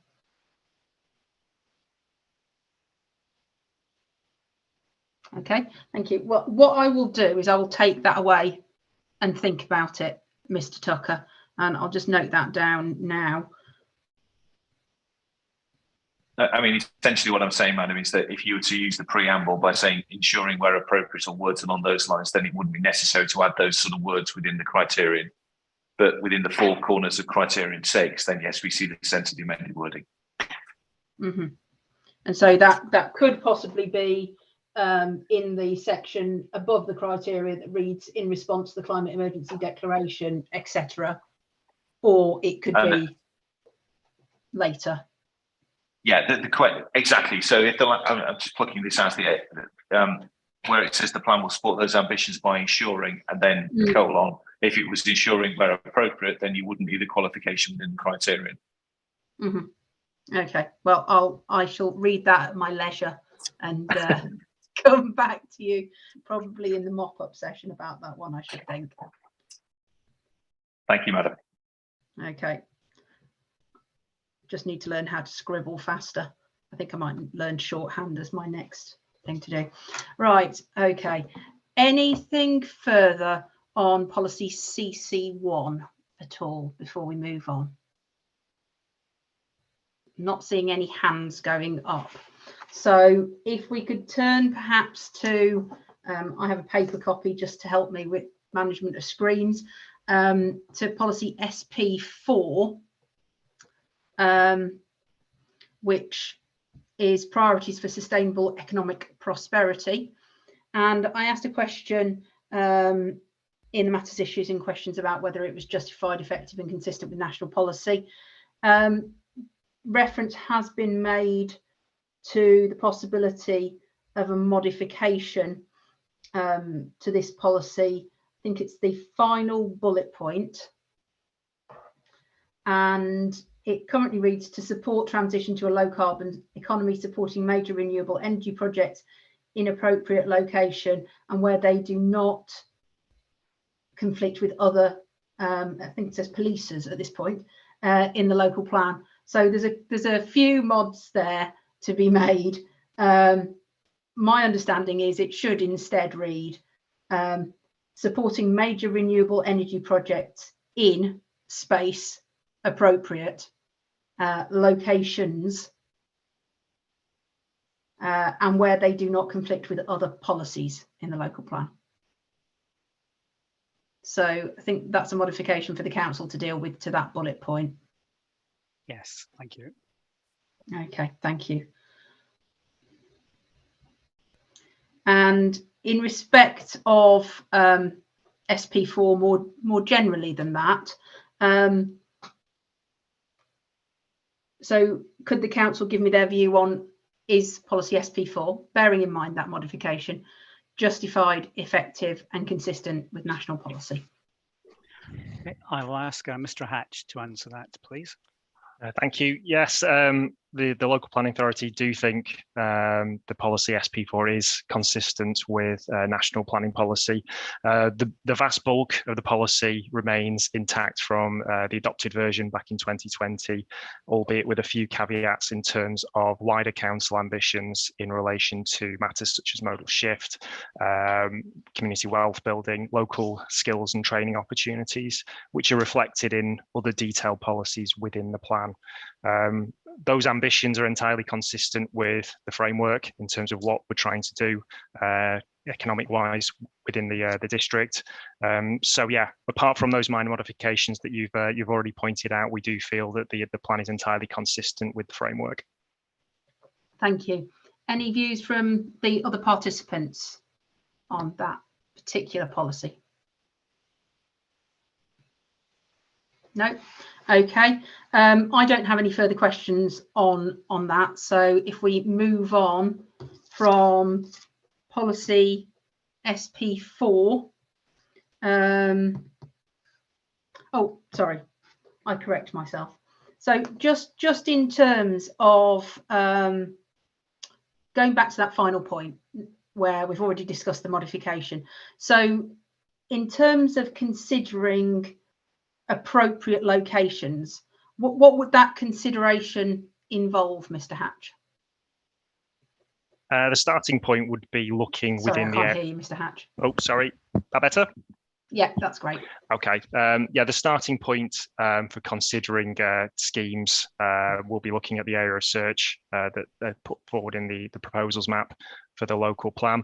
Obviously, that's not a preclusive policy. There are opportunities to deliver renewable energy schemes in the appropriate locations elsewhere, but they would be considered, as would all proposals, against the relevant policies in the plan. And would consideration be given to such matters as how new development can be integrated effectively with existing businesses and community facilities? So thinking about sort of paragraph 187, perhaps, of the framework.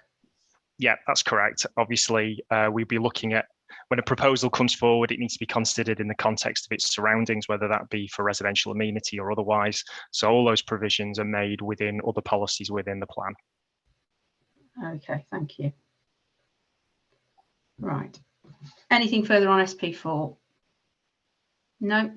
Right, moving on to policy SP9.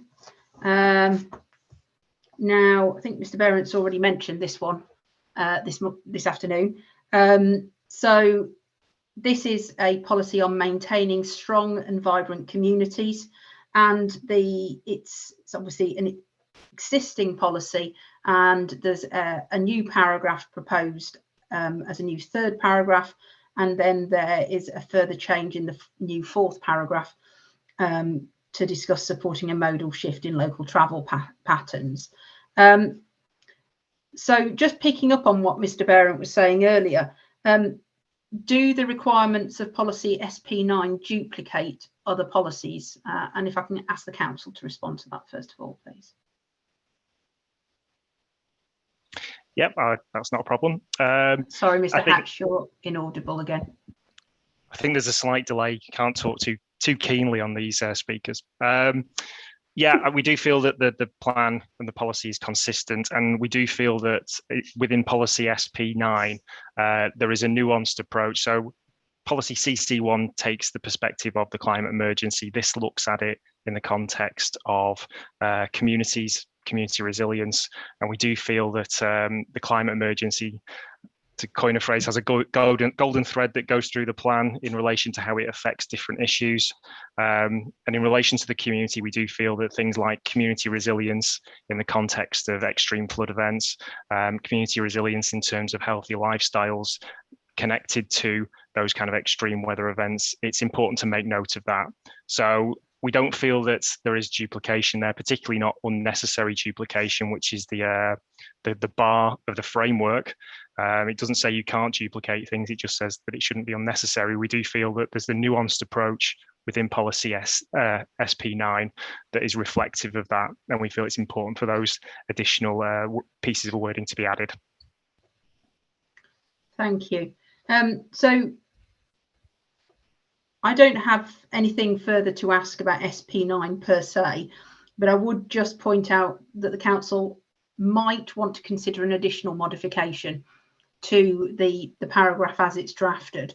And my understanding is that the initial wording of the third paragraph, so it starts off with new development should be resilient. Now that could be more than one new development potentially. But then it goes on to say through its design, construction and occupation phases, a development's ability to mitigate. And there's an apostrophe missing because presumably by that stage you're referring to a single development.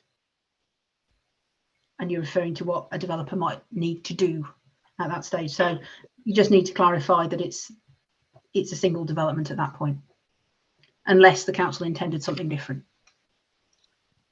No, thank you. We are very content with making those grammatical corrections. Yeah.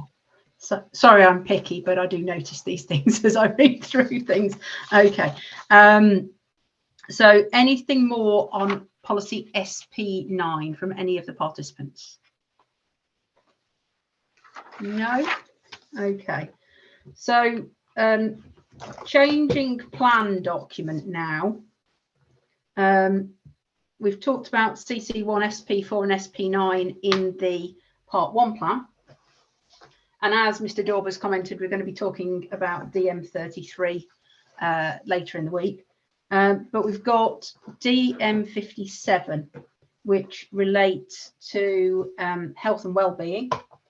And that there's a couple of changes to that policy that are proposed.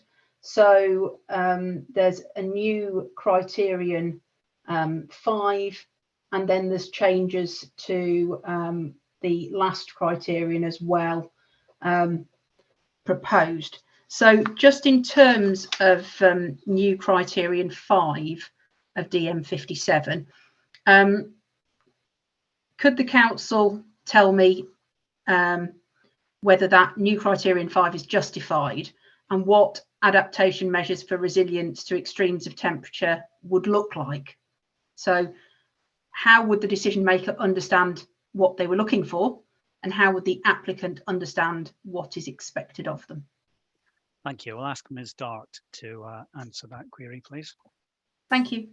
Thank you. Thank you very much. So the council sees the new criterion 5 of policy DM57 as absolutely critical. Climate change is impacting England and the UK, and that is particularly being seen in extremes of weather, be it in extreme temperatures like we witnessed this summer, or be it in the expected excess deaths that we're expecting from cold this winter, or from flooding incidents. So climate change is an intricate and is deeply connected with health and well-being of our population. And the Office for Health Improvement and Disparities recently published guidance on climate and health as part of our health, really highlights the physical and mental health impacts that climate change has on health and well-being.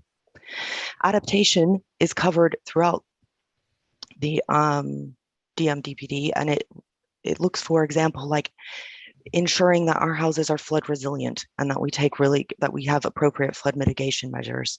It also includes things that we'll be covering later when we talk about DM30. Ensuring that our homes are properly insulated and are resilient in terms of overheating and in terms of protecting occupants from cold.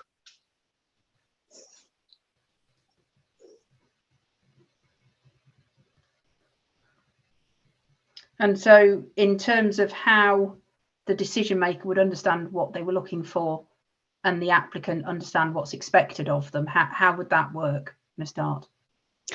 I would expect that the applicant would outline that as part of in their application, as in the sustainable design statement.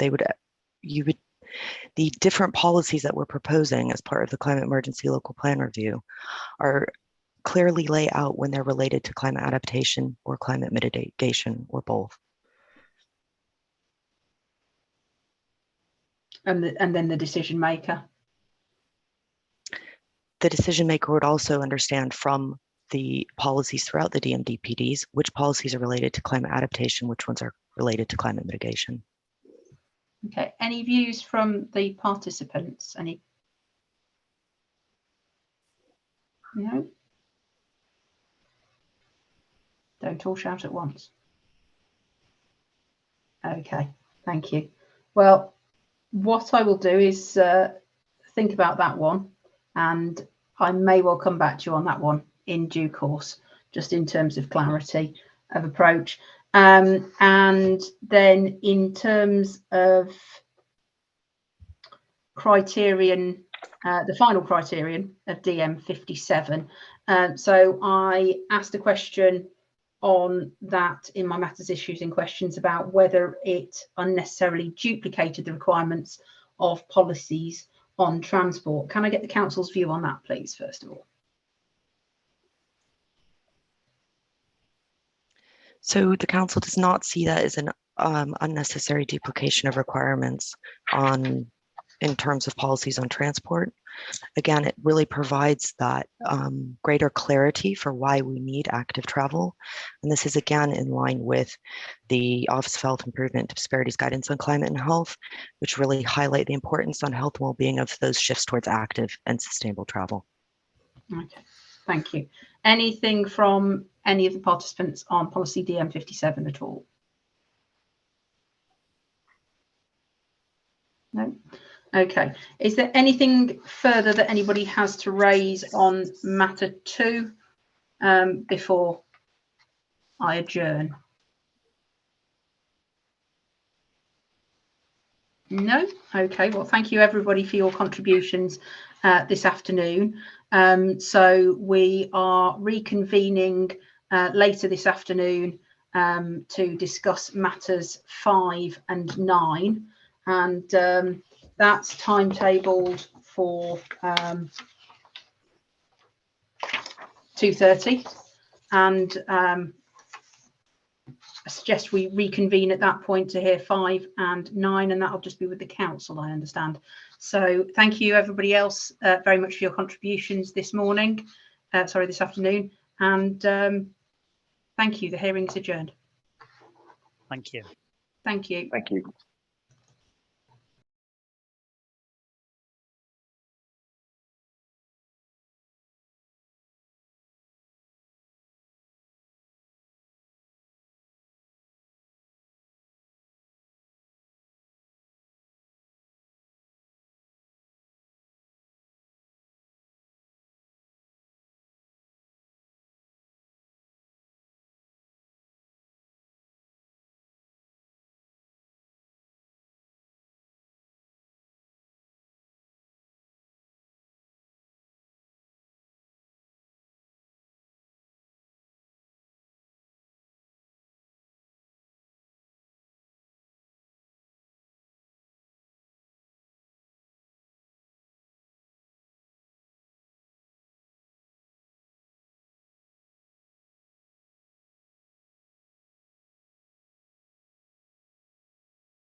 Hello, everybody. Oh, that's it. I was just going to ask Alex Harrison to put the full name in. That's fine. Thank you. We're back shortly.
Good afternoon. Could I ask that you turn your cameras on but leave your microphones on mute, please?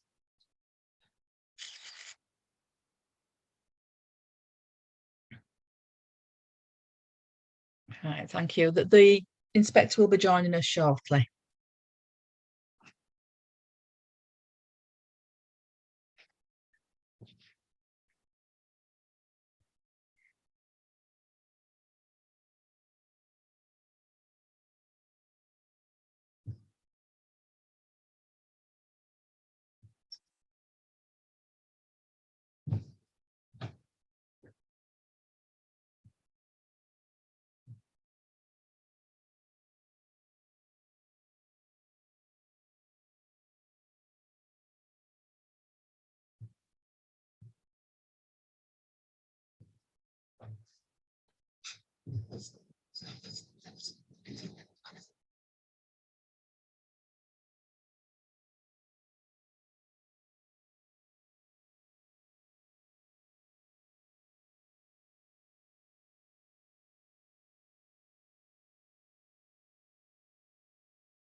All right, the inspector's just about to join the meeting. Thank you.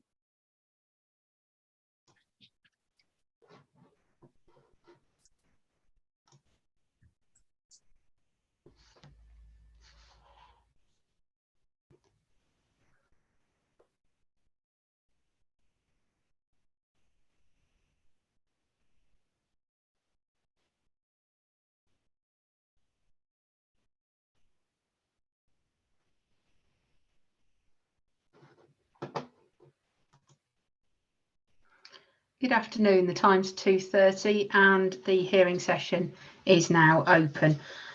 This hearing is into matters 5 and 9. It forms part of the examination of the climate emergency review of the Lancaster District Strategic Policies and Land Allocations Development Plan document and the Development Management Development Plan document. My name's Ms. Joanna Gilbert and I'm the inspector appointed by the Secretary of State to conduct this examination and to report to the council in due course. We are just expecting the council to be attending this afternoon. Is that correct, Carol? Yep. Okay. And if I can just ask Mr. Brophy to introduce who's going to be involved in this afternoon's hearing session, please. Thank you. We have 2 officers with us this afternoon who were not present this morning, and they are, first of all, Megan Hainsworth, who is our conservation officer, and she is supported by Alex Harrison, who is our conservation graduate. Thank you. Okay, and you'll introduce them as need be, as I ask questions. Okay, and we've got a number of the other people who were also here this morning from the council. Okay, well, it's not my intention to go through in great detail what I went through this morning, because almost all of you will be familiar with the protocol I set out this morning and will have heard it twice already. So if we move on with the questions for matter 5, I think that would probably be the most speedy course of action. So in terms of matter 5, as I understand it, the council submitted the matter 5 statement, and alongside that they also submitted a statement of common ground between the council and Historic England, which I've had regard to. So bearing that statement of common ground from Historic England in mind, and my initial questions on DMCCH1 and DMCCH2, I do have some further questions. So just in terms of, it's probably most helpful for people to be looking at the statement of common ground first of all.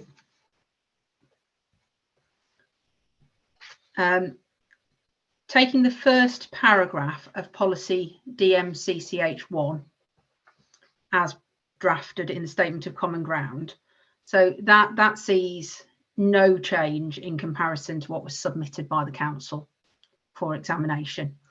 But I would still like to seek some clarity on what is actually covered by the term historic buildings of traditional solid walled construction here. So, Mr. Brophy, if you can hand over to whichever of your colleagues. Yes, can I ask Megan Hainsworth to provide the answer to that question, please? Thank you. Hi, Megan Hainsworth. Usually, well, there are a number of different benchmarks that are taken in written guidance for the term historic England, historic buildings, but usually it's a cut-off point of either 1914 or 1919. And that was the understanding that we had when we drafted this policy. There's certainly scope, if you think it's appropriate, to introduce either one of those benchmarks to the wording of the policy. Well, in terms of the responses that were given to the hearing statement, there was reference made, I think, to my question 5.4, to the NPPF definition of heritage assets, and then referred to the fact it dealt with retrofitted buildings. So it was buildings only, but they could be heritage assets, but they might not be heritage assets. So what I'm trying to get at is, if you were looking to do something to your property and you didn't know whether this policy was applicable, how would you clarify that? And I suppose if the council wanted to put something in the supporting text to clarify whether it's 1914 or 1919, what the intention was of how that policy would be applied, that would be clearer for anybody trying to use that policy, wouldn't it? Sorry, I understand you a bit better now. Yes, it does. It applies to non-designated heritage assets. Right. And we could include some wording to that effect to make it a bit clearer. Mr. Tucker, you have your hand up. Yes, madam. What might be of assistance? Sorry, I'm getting feedback. Sorry, I think, yes, it was Megan's microphone that was still on. Yeah, what might be assistance is perhaps just to have an explanation as to how non-designated assets are dealt with in this authority. So you'll be aware, of course, the annex to NPPF talks about how you define heritage assets generally, and it talks about the fact that they've been identified for their significance in historic terms. The way that this authority operates is that there's not a formal local list, as there are in some other authorities. But it may be sensible to just ask Ms. Hainsworth to explain how it is approached. But broadly, as I understand it, what happens is that there is an informal filter system, so that when an application comes in on the desk of the development management officer, if it is, for example, a property before 1914, then there will be consultation with the conservation officer to see whether it is considered to be a non-designated asset. And there will then be a formalised and a structured report where the conservation officer will assess whether it is an NDHA, and if it is, then that will be the result of that, if you will, interim report, which then becomes part of the planning register and is available online as part of the planning portal. So it's done in a reactive way at the moment, simply because of resource implications, that it would be impossible at the moment to resource a full survey of the entirety of the district, although what's happening is behind the scenes that there is that work that's taking place of bringing it all together, because there are a number of different evidence sources. So there's a formalised way in this authority of identifying non-designated heritage assets.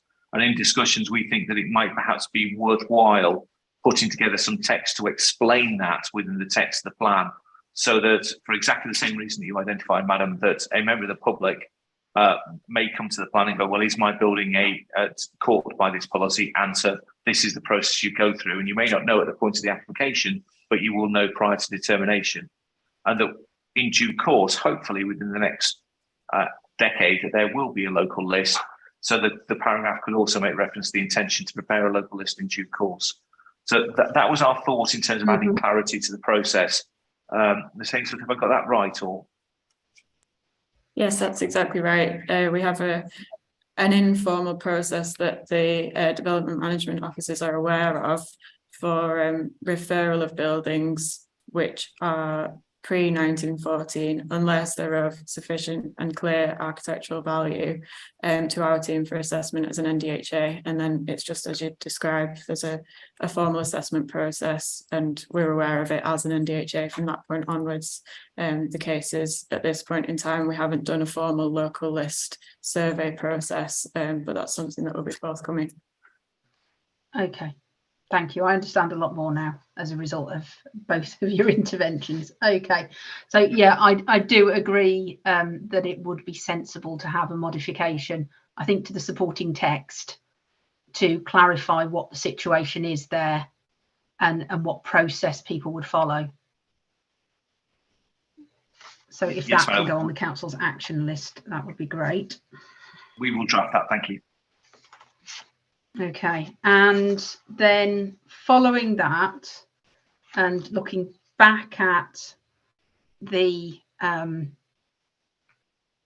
changes that have been suggested through the statement of common ground, I noticed that there's been a couple of paragraphs proposed for adding to DMCCH1. And the first paragraph starts where energy efficiency measures would unacceptably harm. Now,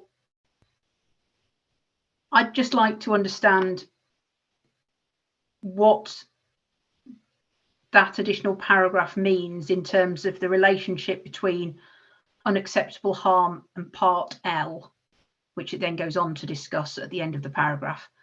So what does the decision maker then do in an instance where energy efficiency measures would unacceptably harm, and so on?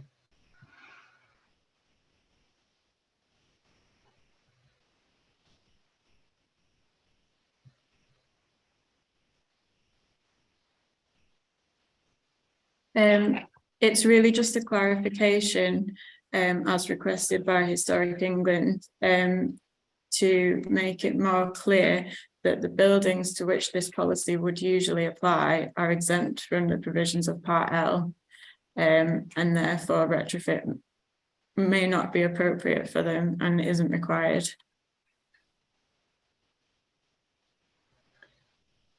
But I understand what the purpose of the paragraph was as far as the statement of common ground is concerned, but I don't feel it actually has clarified the situation. And Mr. Tucker's shaking his head and has his hand up. So, Mr. Tucker. I agree. As a matter of grammar, it doesn't tell you what happens where measures unacceptably harm. And essentially the intention is to disapply the preceding elements in those circumstances. So the grammar's gone awry, I think, and you just need some additional words at the end to make it clear that that doesn't apply where there is unacceptable harm. So heritage issues would trump energy efficient measures in those circumstances. Yeah, so it would be something along the lines of where energy efficiency measures would unacceptably harm and alter the character or appearance of listed buildings, buildings in a conservation area and buildings within scheduled monuments, then that last part would need to change. Yeah, the last subjunctive clause could be a separate sentence to make it clear that such buildings are exempt from the prescriptions of Part L. But we could add before immediately after the last comma, something to the effect of the above policy would not be engaged or something along those lines. I'm thinking some better wording than that, but that's the intention. Okay, so would it be the case that this text that's in the first new paragraph of text would actually be more suitable in the supporting text to explain the application of the policy or not, rather than in the policy itself? I think so, given criterion Roman numeral 3, which is seeking to avoid harm to the historic fabric, because you could then take a balanced view without the need for that paragraph. But that paragraph at the moment doesn't. It's got words missing. It doesn't make sense, although the intent is obviously clear. Yeah. Yes, I went and spent some time reading through Part L to try and enlighten myself, and I still didn't feel very enlightened. So I think that would make more sense outside the policy and amended to clarify it. Okay, thank you. So then moving on to the second additional paragraph, which then goes on to talk about other buildings being subject to special considerations under Part L, and then lists them. So again, is this more relevant outside the policy than inside the policy? And does it actually, is it helpful in the way it's drafted at the moment in terms of making it clear to those trying to use the policy what it would mean? Yes and no are the answers to those questions. Yes to your first question, madam. No to your second. Better in the text and better explaining why it's relevant. Yeah. Okay, so that's two areas of the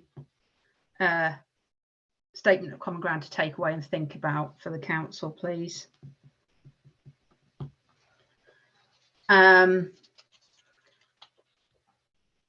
just in terms of further questions on DMCCH1,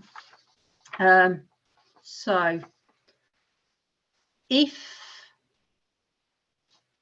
bearing in mind what you've said earlier about the non-designated heritage assets and where the council is in terms of the absence of a local list, but a kind of process on validation where something's highlighted as being potentially important and then checked. I get that, but say you have something like a building which is not listed in itself, but it's take a walled garden, for example, where you've got a number of later buildings stuck in one quadrant of the walled garden, and the walled garden is part of the listed building, but the later buildings are an unsympathetic insertion. So would it apply to those would this policy apply to those buildings in that instance if they were older, 1914, 1919, traditional solid walled buildings? How I'm trying to think of instances where you might or might not apply it. Just to understand the question, madam, are you talking about buildings that wouldn't be curtilage listed? Sorry, are you talking about buildings that wouldn't be curtilage listed? They might not be curtilage listed. In which case, one would have to go through that process as to whether or not they were non-designated heritage assets or not. So if the walled garden was, let me take a different example. Let's assume you've got a building that's separated from the gardens of the listed building, and there's a question mark about it and it's not curtilage listed, then you still have to form a view whether it was an NDHA. If it was, it would be caught. If it wasn't, then it wouldn't be caught. Whereas if it was curtilage listed, then obviously there would be a requirement for consent in any event. Yeah. Yeah. Okay, fine. Thank you. And I think just in terms of any further changes and queries, it's then moving on to the supporting text in terms of my questions. So there were changes that were made. Obviously, as a new policy, there was an entirely new section of supporting text. And then there have been some further changes suggested to the supporting text by the Statement of Common Ground. In terms of new paragraph 48,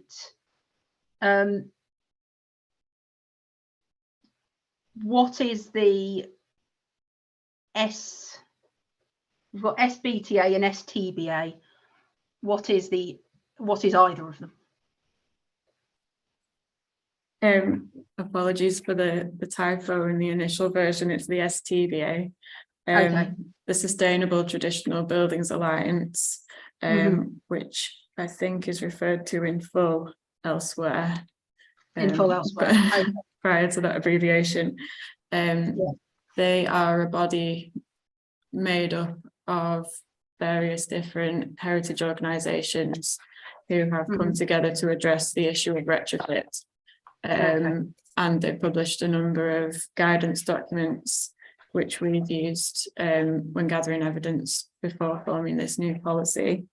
And we are recommending as part of this policy that people look particularly to their responsible retrofit guidance wheel, which is why they are brought to attention in paragraph 48, because that's a user-friendly tool which can help inform applicants who are being affected by this new policy. Right. Okay. And that's available online, yes, I assume. Yeah, okay. And there's a link to it in a footnote at the bottom of the policy. Okay. And yes, Madam. Sorry, just to let you know, page 113 of the track changes version of the plan, then it gives the hyperlink. Yeah. Sorry to interrupt. 66. Yeah. So right. It's just that when people interrupt, there's the feedback problem. I know. I apologize. It's okay.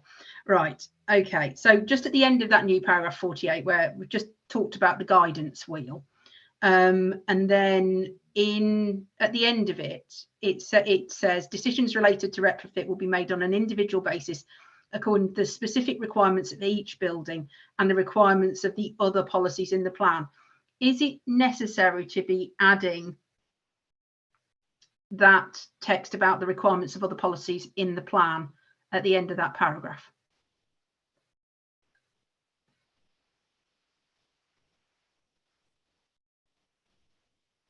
This was added in the context of discussions with Historic England, and I would agree with you that it's not necessary, but that's a given. Okay. Well, I would suggest removal of that text, given the relevance of reading the plan as a whole.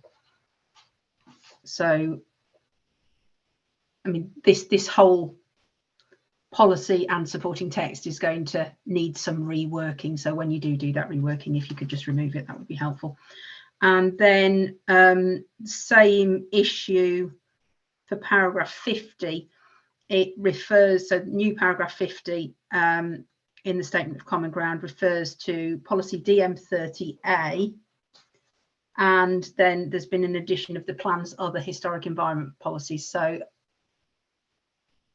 where are we with that, Ms. Hainsworth? Also added as part of the statement of common ground and much the same circumstances, okay, isn't it? So that could be removed. Yeah. Could I also draw your attention to an editing error in paragraph 51, which can be removed entirely because that's a repetition of that sentence in paragraph 50. Thank you. Yep, you preempted me, thank you. Okay, so if you can remove that one entirely, that would be good as well. Thank you. Okay, anything further on DMCCH1 before we move on to DMCCH2? No, thank you. No. Okay, right. So DMCCH2 deals with micro renewables and is described in the submitted plan as micro renewables in the setting of heritage assets. It's amended in the statement of common ground with Historic England to read micro renewables affecting the setting of heritage assets. Now, in terms of the criterion 2 in DMCCH2, that refers to avoiding harm to the significance of the asset via its setting through sensitive design, including appropriate mitigation and enhancement methods. Could you just explain to me what appropriate mitigation and enhancement measures would be, or methods or measures would be likely to consist of, please?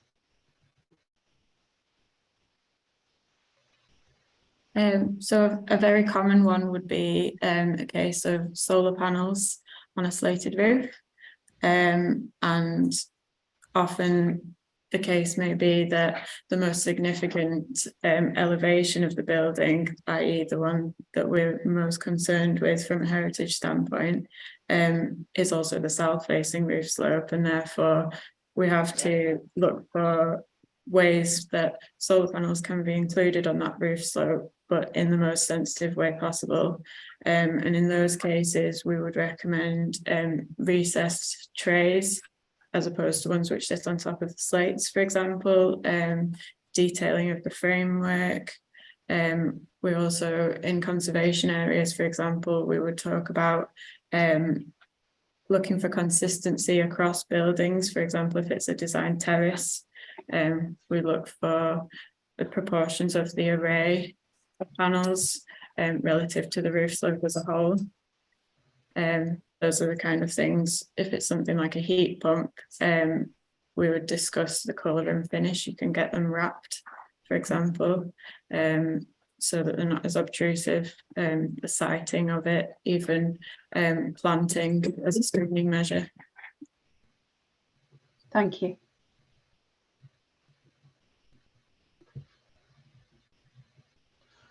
Okay, so in terms of, so you've changed it from in the setting to affecting the setting, which I don't have an issue with. But if you could just sort of take me through the situation, what would happen in terms of application? So if you had a modern building, for example, next to a listed building, but they were in different ownerships. So would the policy apply if the micro renewables proposed for the modern building required planning permission?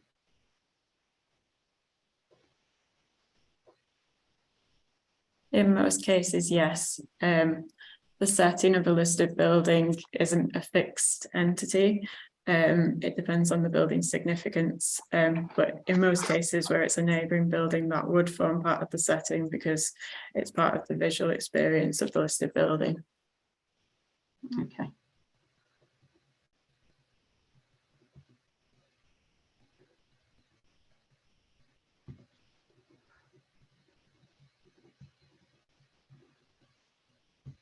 Okay, and in terms of the third criterion of DMCCH2, so this deals with assessing the potential for below ground archaeology where proposals would require breaking ground or cause vibrations, and then goes on to say where remains are identified, the requirements of policy DM42 will apply. So is this criterion necessary at all, given the presence of a policy on archaeology within the plan already?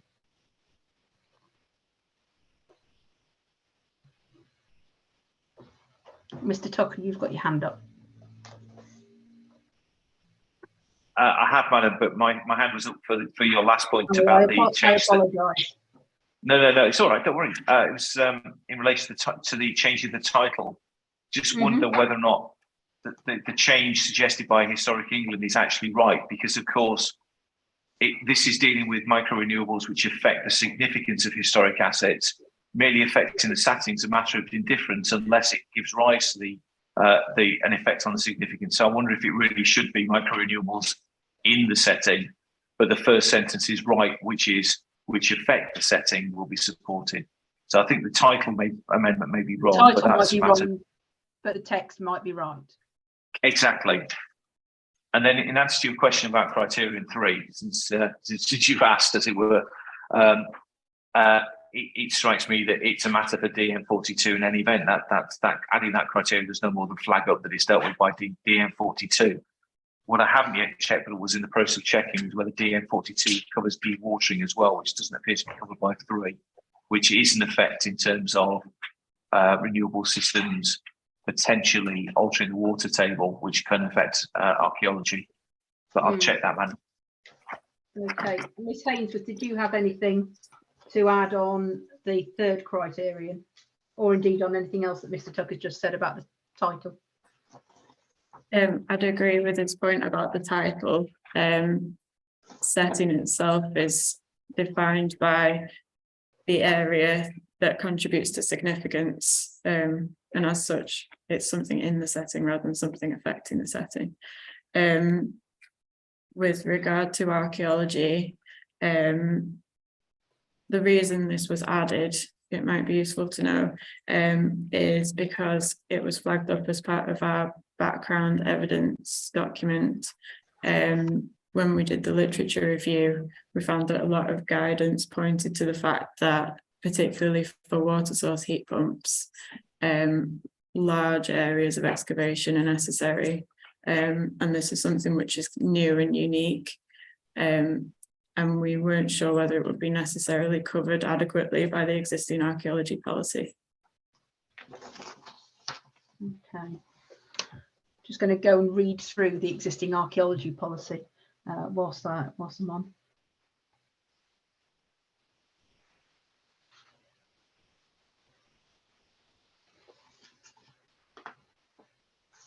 Nothing jumping out about the issue that Mr. Tucker had raised. I don't know where Mr. Tucker's disappeared off my screen, but maybe if I speak, I come back, but apologies for doing so. I agree, having now read DN42. I think that the criterion that's been suggested to add to the DMCCH2 is plainly right as a factor to take into account, but it goes wider than simply micro renewables and heat pumps. It potentially affects other development, which might result in breaking ground, causing vibrations, and also dewatering. And I don't think it's quite picked up in that explicit sense in DN42. No. So whilst it would be unusual to amend a policy that's not subject to an amendment so far, in amending DMCCH2, if that's removed from there, then it makes logical sense for it to be put into DN42, and we'll reflect upon that. Mm-hmm. Okay, well, can you think over a main modification in that respect, please? Yeah. Okay, so in summary on DMCCH2, please correct me if I'm wrong and I've missed something. So instead of what Historic England were proposing through the Statement of Common Ground, so the title of DMCCH2 remains as it was in the submission plan. However, then the first paragraph of DMCCH2 becomes proposals for new micro-renewable systems affecting the setting of heritage assets will be supported where they. And then there's no changes that have been discussed today or proposed by Historic England to Criterion 1. Criterion 2, I think I might have another question on that one. But then Criterion 3 is one where you're going to go away and think about how that interrelates with DM42. Okay, so just dealing with the second criterion whilst we're here, I was a little bit confused by this one, I have to admit, when I read the response to question 5.7 from the council. So it said that scheduled monuments have been added as a main modification to clarify the position that their setting's protected. But then when I read through the Statement of Common Ground, it actually proposed removing reference to this includes considering the impact on conservation areas, scheduled ancient monuments and registered parks and gardens and so on. So I'm not quite sure where we are with that one and why it was removed.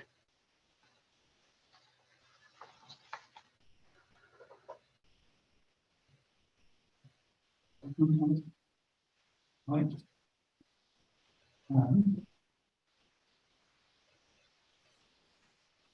Alex Harrison's going to provide an answer to that. Okay. Ms. Gilbert. Thank you. So initially we specified impact on conservation areas, scheduled monuments, etc. In discussions with Historic England, I think they felt that to make the policy text more concise, it would be covered by asset.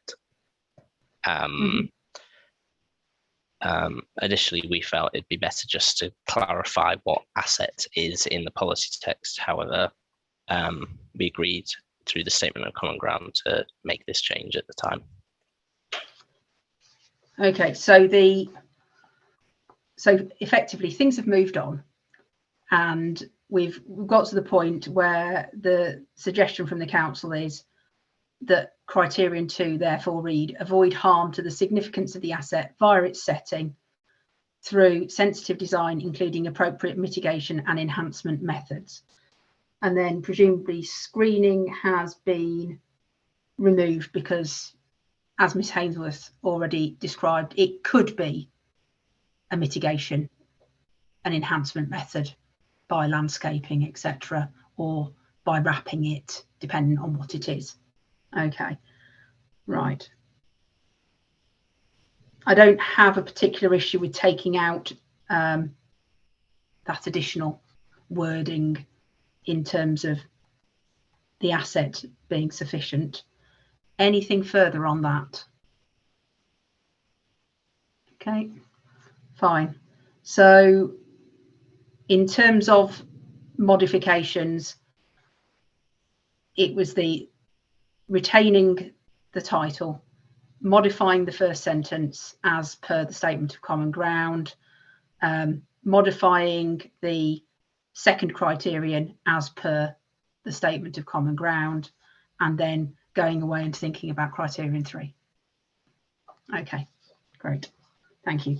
And then just in terms of anything on, I didn't have anything in detail on any of the supporting text, but was there anything that the council wanted to raise on the supporting text at all?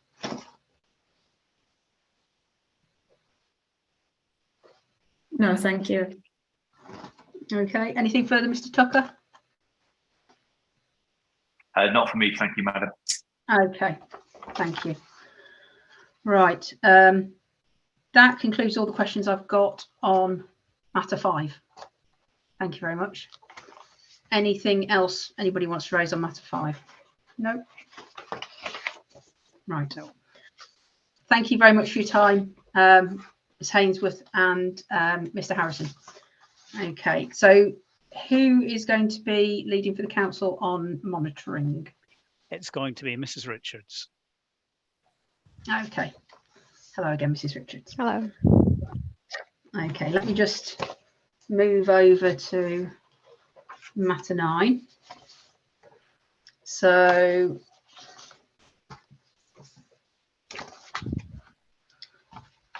just in terms of matter 9 on implementation and monitoring, I asked one question, basically. It's a nice long question, admittedly, but one question. And that was about the framework for monitoring the implementation of the plan's policies. Was it adequate? And were the indicators, triggers, targets, actions sufficiently precise? Now, the council responded in the matter statement, which I've read, but I did have some detailed questions about the monitoring framework. So I'll just open up the monitoring framework.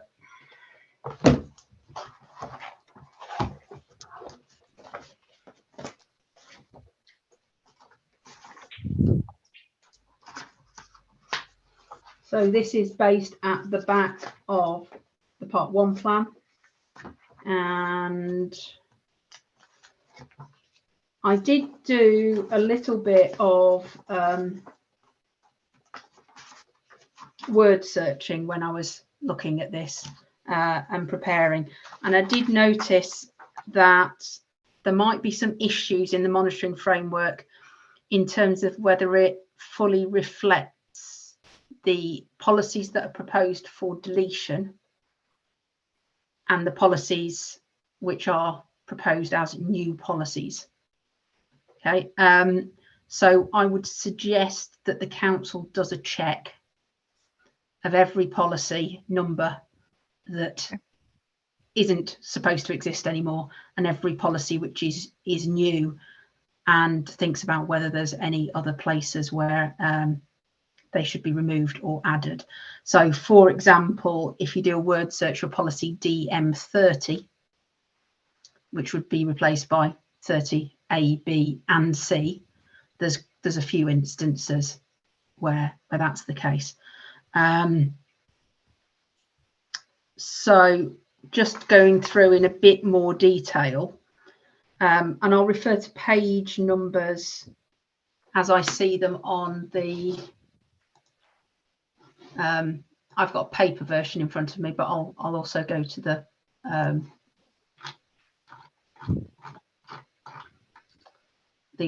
online copy. So if you go to page 224, as is on the page, I think it would be 225 in a copy, in a PDF copy. And it's the sub-objective of supporting heritage-led regeneration in Carnforth and strengthen its role as an important market town.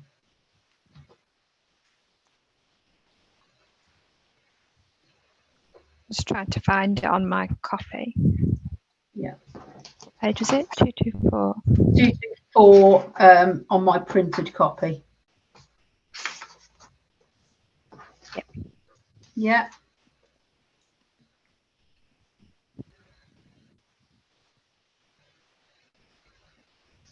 Okay, so it was just in terms of because it was heritage-led regeneration, were there any further policies within the plans which were actually relevant there? And therefore, whether there were any additional indicators, targets, triggers, and actions which were appropriate. We could look to include some in relation to the new policies. We could add those in. Yeah, it's just something I'll leave with the council to consider, because it's not something you can necessarily just come up with off the cuff. But you might just want to think about whether there are actually any other policies there that are relevant, particularly to the heritage-led regeneration aspect of that. And so a lot of the questions are on a similar kind of direction. So then turning to the sub-objective for building a range of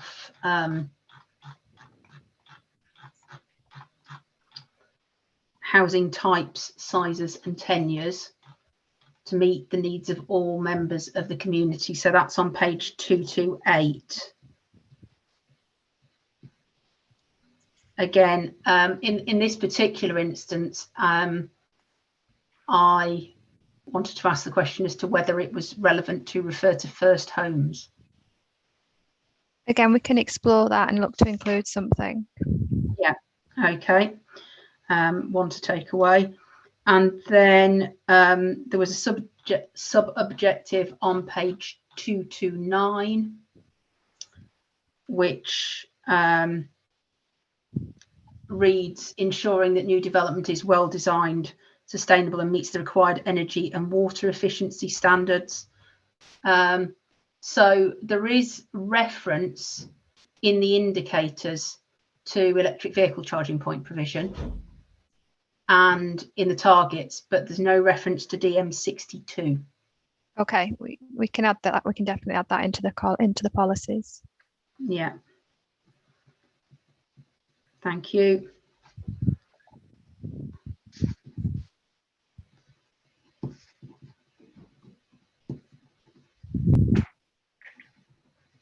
And then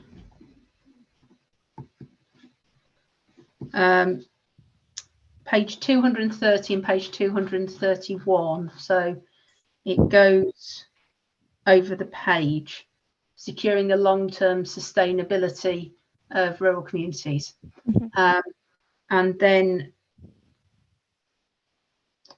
this refers to, that was it. Just at the top of page 231, in the indicators section, it refers to failure to deliver the required water efficiency standards, and it refers to DM30C. And I was wondering whether that should be DM30B. Yeah, we'll amend that. Yeah, thank you. And then therefore just double checking that all relevant parts of the monitoring framework are relevant there. And then page 234.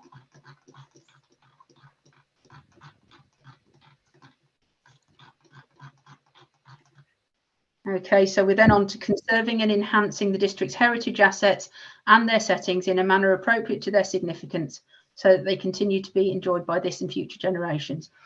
So that refers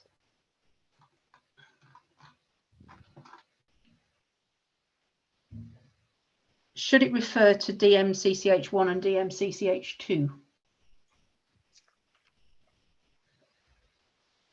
It should, yeah, we can include those as well because they'll be reflected in that objective. Yeah, and then they would need indicators, targets, triggers, etc. to address that. Yeah, that would be good. Thank you. And then I've got sub-objective on page 235, which was recognising the historic environment's potential for investment and ensuring that it informs regeneration projects, etc. So again, I think that was a similar issue of DMCCH1 and DMCCH2 and whether they should be included. Yeah, no, we can look to include those as well. Thank you. And then we've got page 236, and there's a sub-objective on, I'm not going to read it all out because it's a very long one on green and blue infrastructure.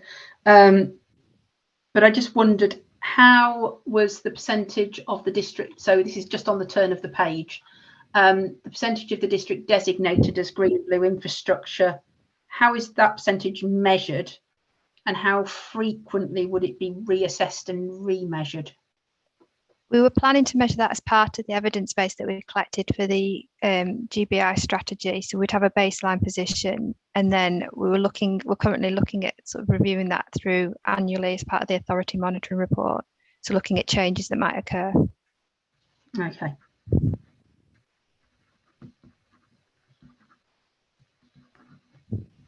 Thank you. I just wanted clarification on that point.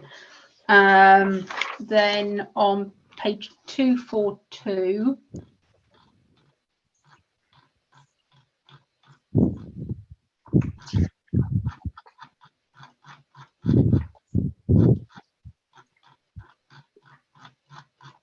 get there in right, percentage tree canopy cover. And again, it was a very similar question to the green and blue infrastructure question. How were you going to establish what your baseline was, and how would you then go on and measure it? We do have a system that gives us a coverage of the tree canopy cover. So we would have that again as our baseline and then look to review that annually.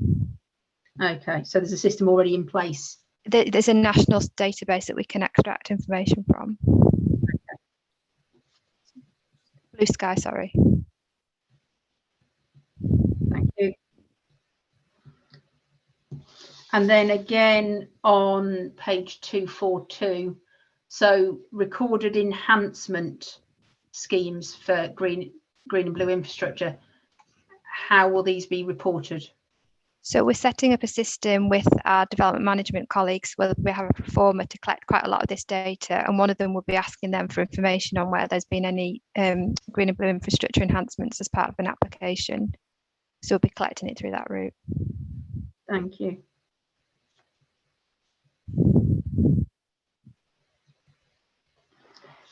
And so does that answer then also go for enhancement schemes for existing designated areas of open space? It does, yeah. It's a similar process. Well, yeah, it's been incorporated into one process. Okay, thank you.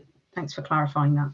Okay, so there's a few fiddly things to go away and do on the monitoring framework, but overall that covers all the kind of points that I wanted to raise. Is there anything that the council wanted to raise on monitoring and implementation at all? No, everything's been covered. Okay, thank you. Right, so that concludes the hearing on matters 5 and 9. So we'll be reconvening tomorrow morning with a number of other participants for matter 3, followed in the afternoon by matter 4. Okay, so thank you very much everybody for your input today, and I'll see some of you, if not all of you, again tomorrow.